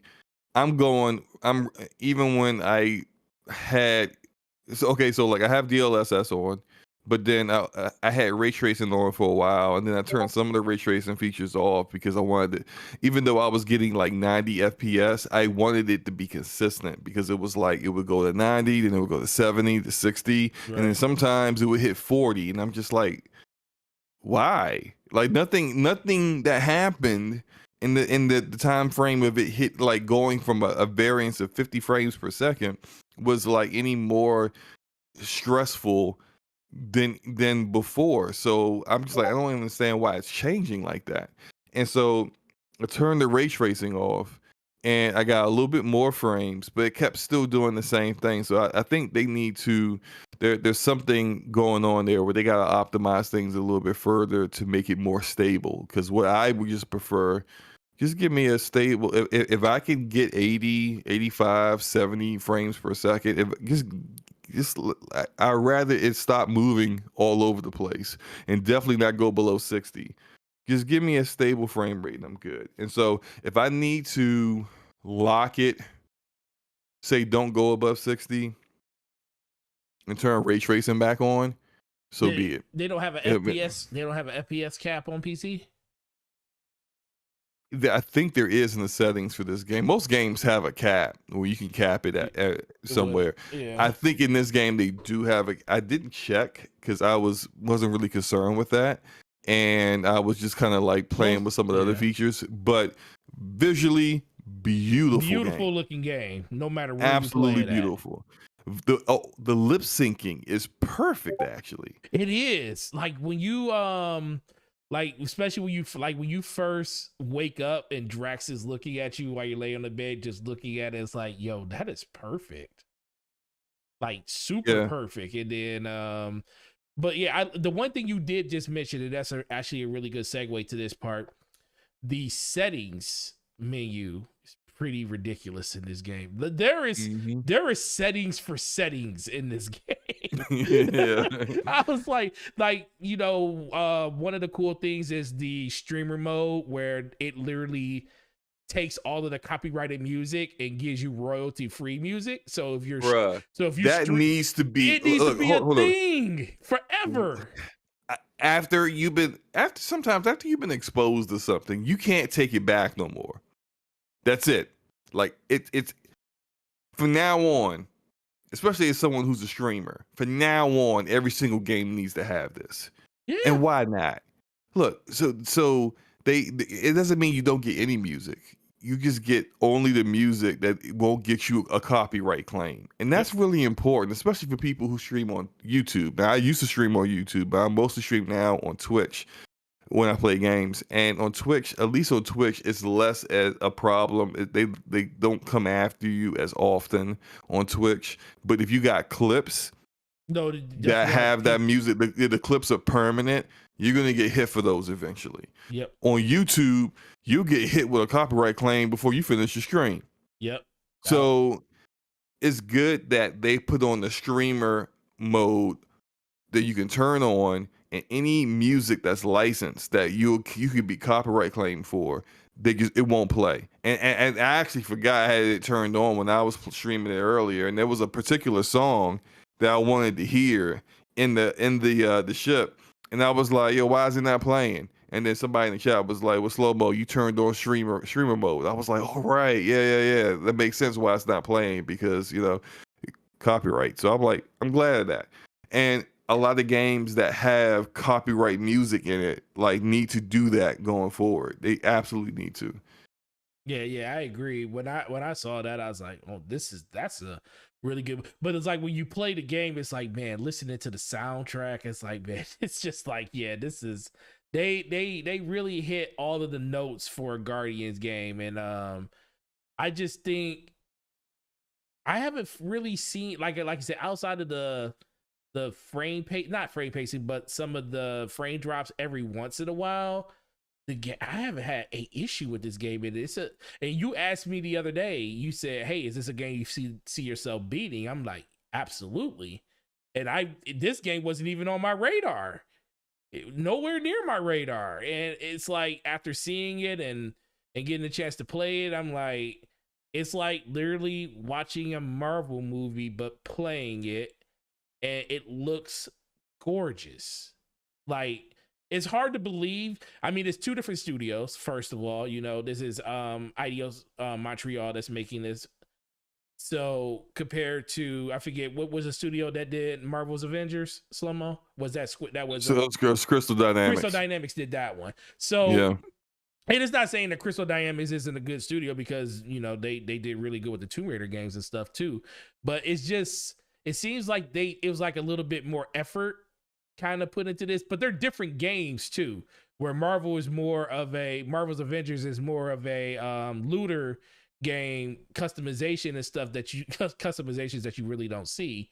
And this game is more of a experience where it's a single player experience where you can switch around perspectives with your teammates and stuff, which is another really, really cool thing that I didn't know was going to be a thing in this game, because like I thought the whole playing as Peter Quill would be like, okay, this is boring. He has the worst abilities of all the Guardians. All he does is sit there and try to hit on Gamora all the time. But in general, I really, really like the aesthetic. The colors pop really, really, really well. How did you like the ray tracing on the game? Because the ray tracing looks pretty good, bro. It's good. You get two ray tracing options on PC. Wait, do you get ray tracing options on Xbox? No, you don't. Oh, you don't. So yeah, all right. I watched somebody play it on PC, and I saw the ray trace. I was like, yeah, that looks way better. It's ray traced lighting and ray trace reflections, and the lowest mode for the lighting is like high. It's high, very high, and ultra. I had mine set for high because I just wanted to be conservative, and if performance was stable and great, I would kind of slowly, push it up further. It's only toggle on and off mode for the reflections, but Right. like you can see it. Let's say if you go to and you're in the cockpit of the ship and you stand like by the window, you can see Quill, reflected in the window. Matter of fact, even I'm looking at the part here with Quill as a child and a teenager in his room. I Yeah. remember on my stream walking to that mirror that's there and seeing Yep. the reflection back, which is oftentimes when you see that in games, there's a mirror. You can't really see anything out of it. It's extremely, extremely blurry because it's really, really taxing on hardware to be able to give you an accurate representation back of what that looks like. So Did you see it looks good though. It looks good. Did Although I did turn it off and just basic screen space reflections and the basic. I only turned off lighting. I kept the reflections, but even with turned off, the game still looks beautiful. Yeah, So, did you like one thing that really impressed me too? Because normally you only and this is, a lot of people wasn't expecting anything from this. So this is technically a AAA game. People really wasn't expecting AAA stuff out of it. But like the emotions you see on people's faces, like the first one thing that stood out for me when you were like the room where you were him as a kid and his mom walked in and she was talking about his dad and doing things and staring off at the stars and stuff, and you in her facial expression and just the performance in general, that she was kind of like lost for a second, and you could kind of see like how that affected her, like him not being there. And I thought that was, and I good thought performance. that it was really good. And that's the one thing if I had to say one thing about this game is, to this point, and it looks like it's going to continue throughout the game, the performances they're impeccable. They're great. That everything seems to kind of meet right where it needs to meet between all of the characters, just their performances in general. You look at just the overall aesthetic of the game, that really stands out. The bright colors, the pops and stuff, everything like that. I don't know how long the game is. I haven't looked to go see how long the actual game is. I heard some people say it could take up to like 20 something hours depending on everything that you're doing in a game. Some people say if you do the main story, you can get done with it in like 12 or 13, 14 at the max. So it just seems like something that a lot of people was sleeping on. But the main question I want to ask you is, a lot of people are looking at this game saying that, it's a chance that this could be something that could be inside of the game of the year discussion, because they weren't expecting this from this game. What do you think about that from what you played up to this point, at least? I'm not certain about that quite yet. I can't say this is a game of the year contender. But I know there are people who have played far more of the game than I have feel that way. I think this is mostly coming from people who are and this is no shade towards anybody, but they focus more on AAA games.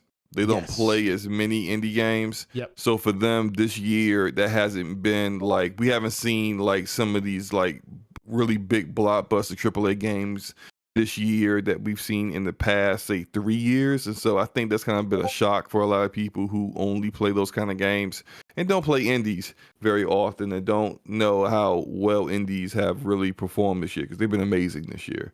And so a game that comes out that's actually pretty good, looks good, plays good, and there's a lot of fun, immediately goes into the game of the year discussion, when I think this is a good game, but I'm not going to go be firm on it quite yet, because of course I've only played like an hour and a half of it so far. Right. But my idea is it's a good game, but it's probably not going to be in that discussion whatsoever. Like it may get some nominees for other things, right? Like, but not game of the year. Cool. Well, definitely. So I take it you recommend this game to people as of right now. Oh yeah. Go play this game. You got nothing else to play. You be looking for something to try out. You like Marvel's the MCU, Marvel Studios. You like superhero games.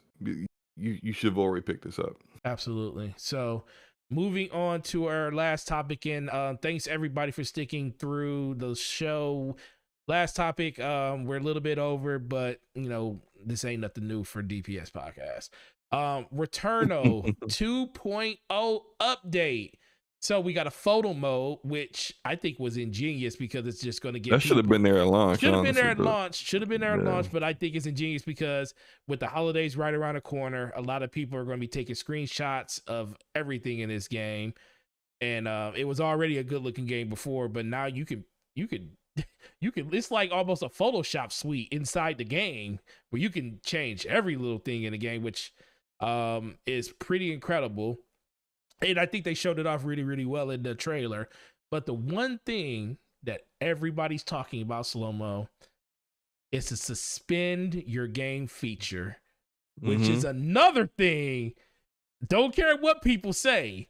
Should have been there at launch, but it's there now. Especially with the game being as buggy as it is. So I have I heard they fixed a lot of that stuff now. And I have my opinions on this. So definitely being a person that a lot of stuff happened to, just like I did. You didn't finish the game because of all the stuff that was happening, just like I did.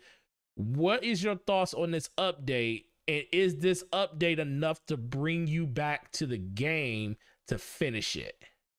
If this update came out in July, I would have went back immediately. But due to all the games that are on my docket right now, I'm going back to it eventually, just not right now. But yeah, I think it's great. I don't believe the whole talk of, well, it's easier now. I don't understand. Like, the gameplay didn't get easier. Like, Biome 3 didn't get easier. The bosses didn't get easier. They just gave you the ability to stop playing the game because life happens. I mean, that's not easier. That just means you're busy. Right. So, like, I don't think that means anything at all. A suspend mode. Like, when you unsuspend the game, you can still get clapped.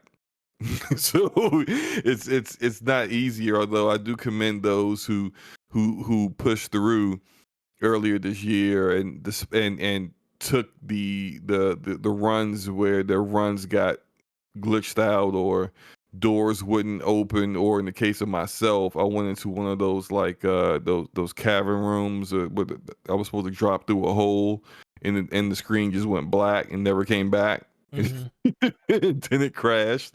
If you went through all those things and say you were hours in on a run and you still kept playing, and I commend you on that. Like, I feel like if that was how things were with Hades, which I freaking love Hades. Hades is my favorite game this year. I've said this multiple times, but I've got 28 run completions in Hades.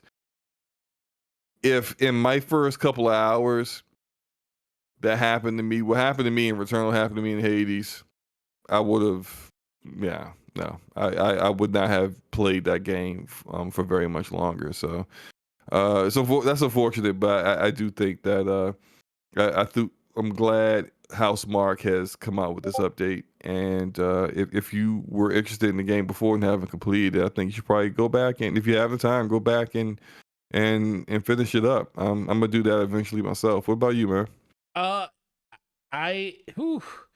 So I was in the middle of a 2.5 hour run. First of all, the game is, before this update, your system was pretty much a slave to Returnal. You couldn't do anything else because you had to have the game always running either in suspend mode or just on. So I was in the middle of a 2.5 hour run, came back and got the dreaded this application shut down for unknown reasons. Please restart. We had to restart your game, and I was like, yep. And it was on I think I had put like 3 to 4 hours in. It was like my third run, and I had got pretty good stuff. I had got to I believe I was going into biome 2 when it biome 3 when it happened, because I was farming in biome 2, and the game crashed on me, and I was like, at this point, I was a prisoner to everybody else's experiences. I ain't gonna lie about that. At this point, you had a couple of crashes and you had quit the game by then. And I was like, yep, this happened to me one time. It happened to my friend. I'm done. They need to fix this game. And I'm not about to waste more time for stuff to keep happening. And shout out to the people that didn't have it happen to. I'm not gonna cap and say that the game isn't gonna be slightly easier for people after this update. Like you just said, the game itself didn't get harder. I mean, easier. You know, you still got to beat the bosses. You still got to go through the biomes. You still got to do the puzzles. You still got to do all that stuff. So that stuff is still something that is inherently there in the game. But the frustration and fear of you feeling like you're going to lose your game is not there anymore. And the people that found a way to push through that, I give you high marks, and that is something that can't nobody take away from you. The biggest thing that I don't like hearing is people saying that, well, you didn't have the best you didn't have the ultimate experience in Returnal because you didn't beat it before this patch. And I don't agree with that 100%. I don't agree with that at all. People like the cheek clenching anxiety of not only could I possibly die in Biome 5, but my game might crash too. No. So I'm fighting the game as well as the devs. No, I'm good on that. If that's your jam, you know, good for you. Yeah, I'm not about that life. I'm nowhere near about that life. So I think it's a great move that they're putting this in, that it is being put in there. I don't know if I'm going to go back and play it, because I'm more like you. If this would have happened by August or something, more than likely I would have went back in there and played it. I just think so many games coming out. We got Battlefield coming out in the next month. Call of Duty's coming out in the month. I got a whole bunch of games on the backlog that we definitely want to go through. Metroid Dread, still want to finish that out and stuff like that.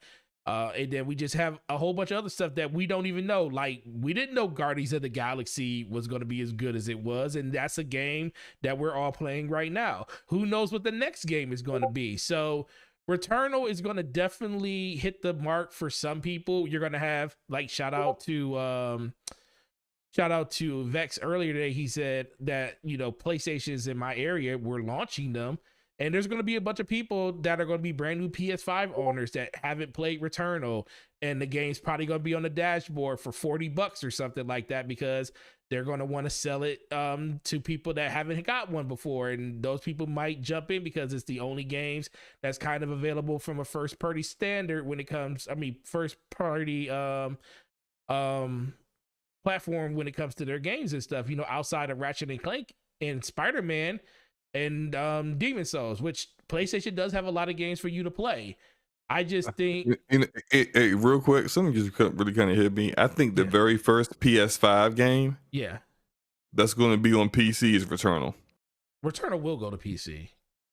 I think they're all going to PC eventually, but I think the first PS5 game is going to be Returnal. Yep. It doesn't have, so I don't know what Sony's like threshold for minimum spec and where they think sales will go, but when it comes to Ratchet and Clank, you're gonna need to have like your storage options in your build is going to need to be pretty more advanced than what most PC gamers are at. I think that one would take a little while, but like Returnal doesn't have those hiccups, and it's one of the first PS5 games exclusives that are out. Maybe Demon Souls might be first. Right. Don't know, but I think Returnal may be an easier port over, and I think that one probably is going to end up being the first one there. But yeah, my bad. Go ahead, man. Yeah, I'm with you 100%. And Ramon Terrell says, he said you got to go back for it. It's an amazing experience. Just fighting the Hyperion and Ophion alone are worth it. Some of the most beautiful boss battles I've ever experienced. Shout out to Mooch coming through. Shout out to you, brother. Guardians of the Galaxy, it's fire. That is the message, man. We know, man. We playing it right now, and a lot of people undersold this game and didn't know this game was gonna show up like it did. And you know, let's be for real. This is what gamers appreciate. We appreciate being wrong or being surprised by something that we didn't know that we actually wanted, you know. So let's just hope that we continue to get the rest of that stuff throughout the rest of this holiday season. But when it comes to Returnal, more than likely I will, because I do own it. I definitely really like that game. The fact that I actually put a run in and got 2.5 hours in lets me know that I actually can beat that game. It's just the fact that I wasn't dealing with runs being taken away from me that I couldn't even control. So with that being fixed, there's a better chance that I'm going to do it. I just don't know if it's going to be anytime soon with all the other games coming out. It'll probably be right after December when work slows back down and everything like that. But Slow-Mo, you got anything else you want to say about it? No, man, no. Check the game out if you want to play a fun game. Cool. That's all I got to say. Yeah, definitely. So guys, it's been a great show, amazing show. We had roughly about 56, 57 people here. Make sure you hit the like button. We always try to bring value to you guys, and really appreciate everything you guys do. Slow-Mo, why won't you tell everybody what you've been up to on your channel, what you've been playing, and what you got going on in the next week? All right, so I've been playing Rogue Company as usual, slapping people, as usual. Been playing. I haven't played a lot of Splitgate lately. I don't know why. I think it's just. But it's trash. Stop it. No, that game ain't trash. Ever since Halo came out, it's not. Well, it's not trash. You're right. It's not trash. But I just feel like ever since we actually got proper Halo, you could tell the difference. It plays differently though. It doesn't play like it has Halo DNA. guns. It has Halo DNA. The maps are quintessential Halo, but the game doesn't really play much like Halo in like things like movement and the shooting and how there is no, like, you can sprint wherever you want, whenever you want, and there's no, like, I mean, you show up on the radar, but it's like it's not as bad showing up on the radar on Splitgate as it is, because, like, I mean, like, you can just portal behind somebody, screw a radar, but I haven't played it too often. I think mostly due to the fact that if I'm playing something solo, I've been playing that's mostly play. I've been playing Rogue Company just because there's more going on with Rogue, with new Rogues coming out and other stuff. Even though Rogue Company's got a whole bunch of issues right now, but I've been playing those games. Not playing Splitgate, but playing Rogue Company. I've been playing. I played through the Dark Pictures House of Ashes, which is Supermassive Games' latest in that anthology. I think House of Ashes is the best one they've done yet. Cool. I actually want to play through it again. How long is it? I think I did it in like 2 streams, so probably about 5 hours. Okay, that's what's up. I don't know if this one has co-op like the other ones, because like you could do like a buddy thing, a buddy pass for somebody, and someone can co-op with you in Man of Medan and Little Hope. Man of Medan was all right. Little Hope sucked. But House of Ashes seems like they've taken some of the feedback that people have been giving them, and House of Ashes is on point. Okay. So I like House of Ashes. I actually want to play through it again because I had 2 people die on me, and I don't stop playing those kind of games until I get everyone to live. That's how I did Until Dawn, which is still their best game. This game, House of Ashes, isn't better than Until Dawn, but that's how I normally do it. So I'm gonna finish up Dark Pictures and then be done with it. I've been playing, of course, Guardians of the Galaxy. You know about that. I played a little bit of Far Cry 6. I think it's a little bit cap. Everybody been like, this one's different. No, it's not. It's not different. It's the same. It's the same thing. The opening sequence is the same as every other Far Cry. You get introduced to the villain. A lot of people die. You running for your life. You get saved by somebody. You meet some rebels or some other people that are going to help you out. You get your companions, whoever they are, or at least one companion. And then you're going through areas, doing missions, clearing them. It's the same thing. The only thing that's different is that you don't get the little towers. They like that you go to and you go and just like open up an area for you. It lets you know where everything's at. That's the only difference.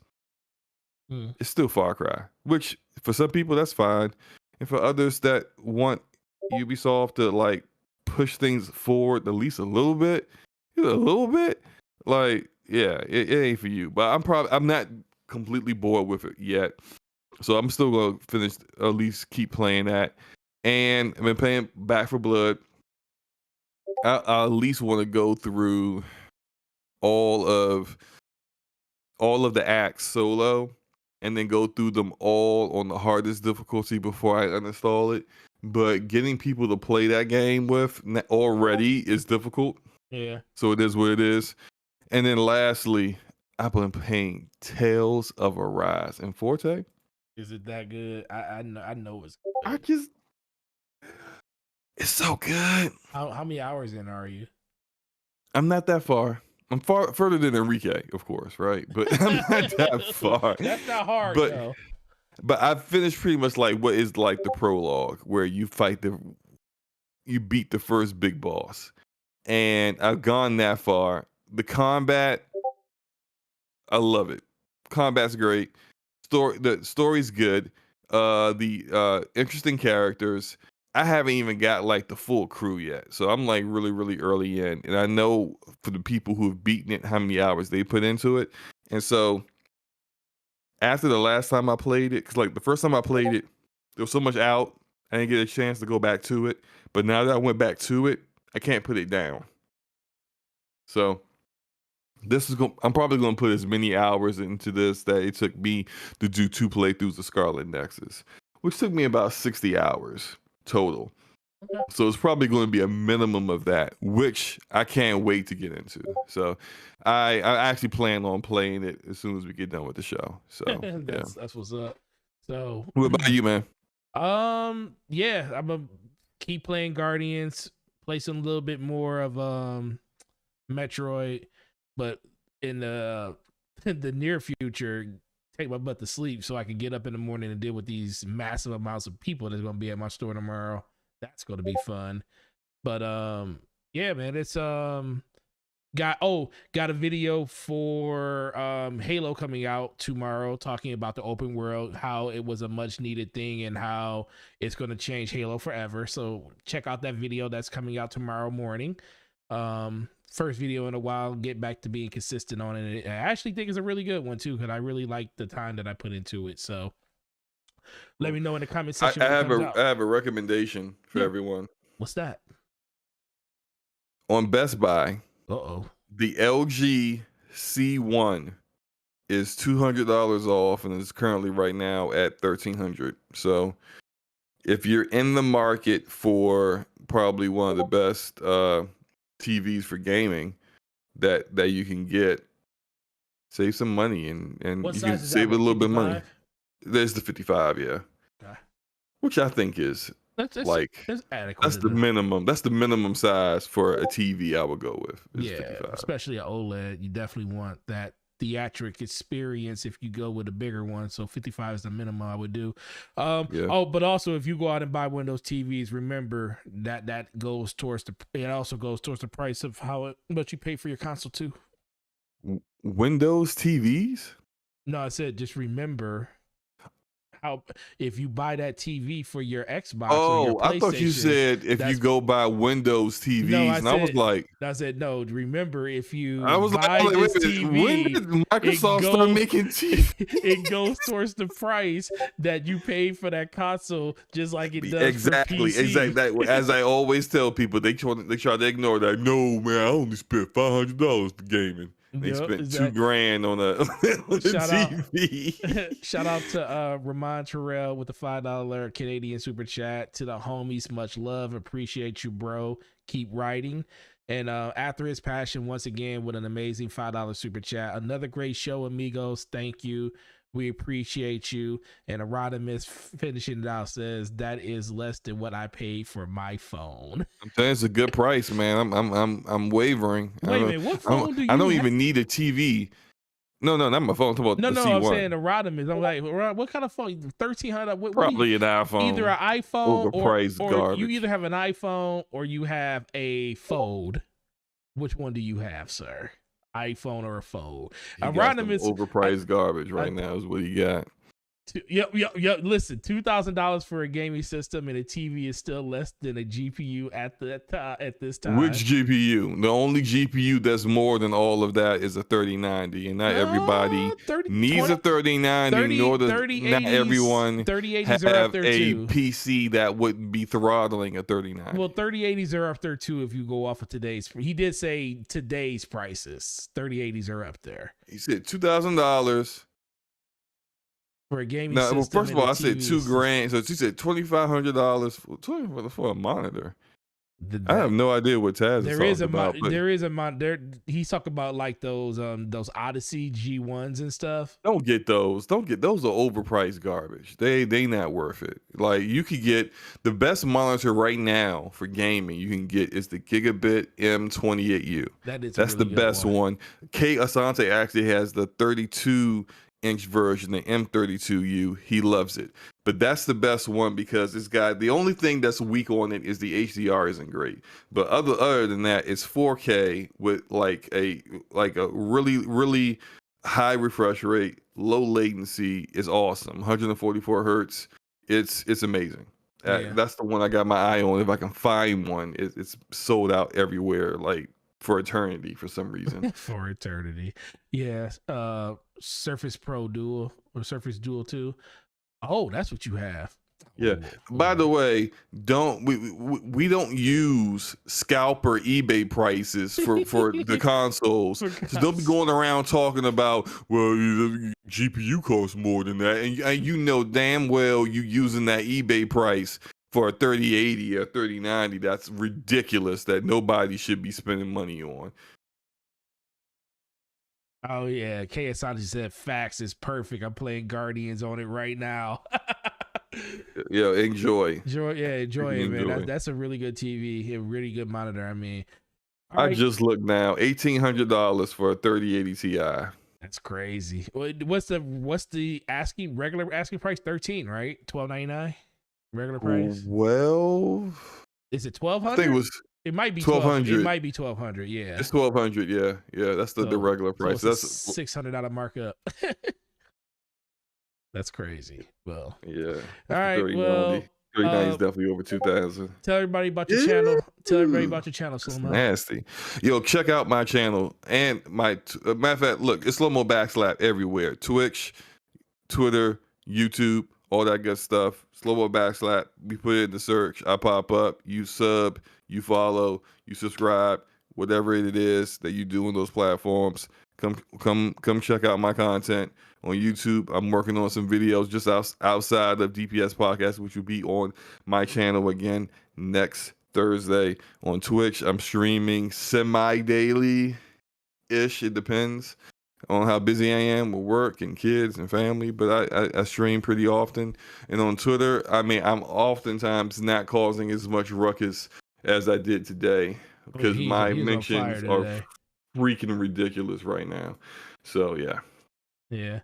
And make sure you check out next week on his channel. DPS episode 58 will be over there. Going to be another great time and another great show with the homie. For myself, you're already here. Gaming Forte everywhere: YouTube, Twitter, Xbox Live, PlayStation. Make sure you hit the like button on your way out. Really appreciate it. It helps out the channel, gets more people up in here for us to have a conversation with. And we appreciate all of you guys. And you guys have a great week and enjoy the rest of your gaming. And if you can find your way to get yourself on a PlayStation 5, if you don't have one, make sure you let us know on Twitter. It's always good to see people getting the stuff that they want instead of scalpers. Have a good week, guys. We'll talk to you later. Peace.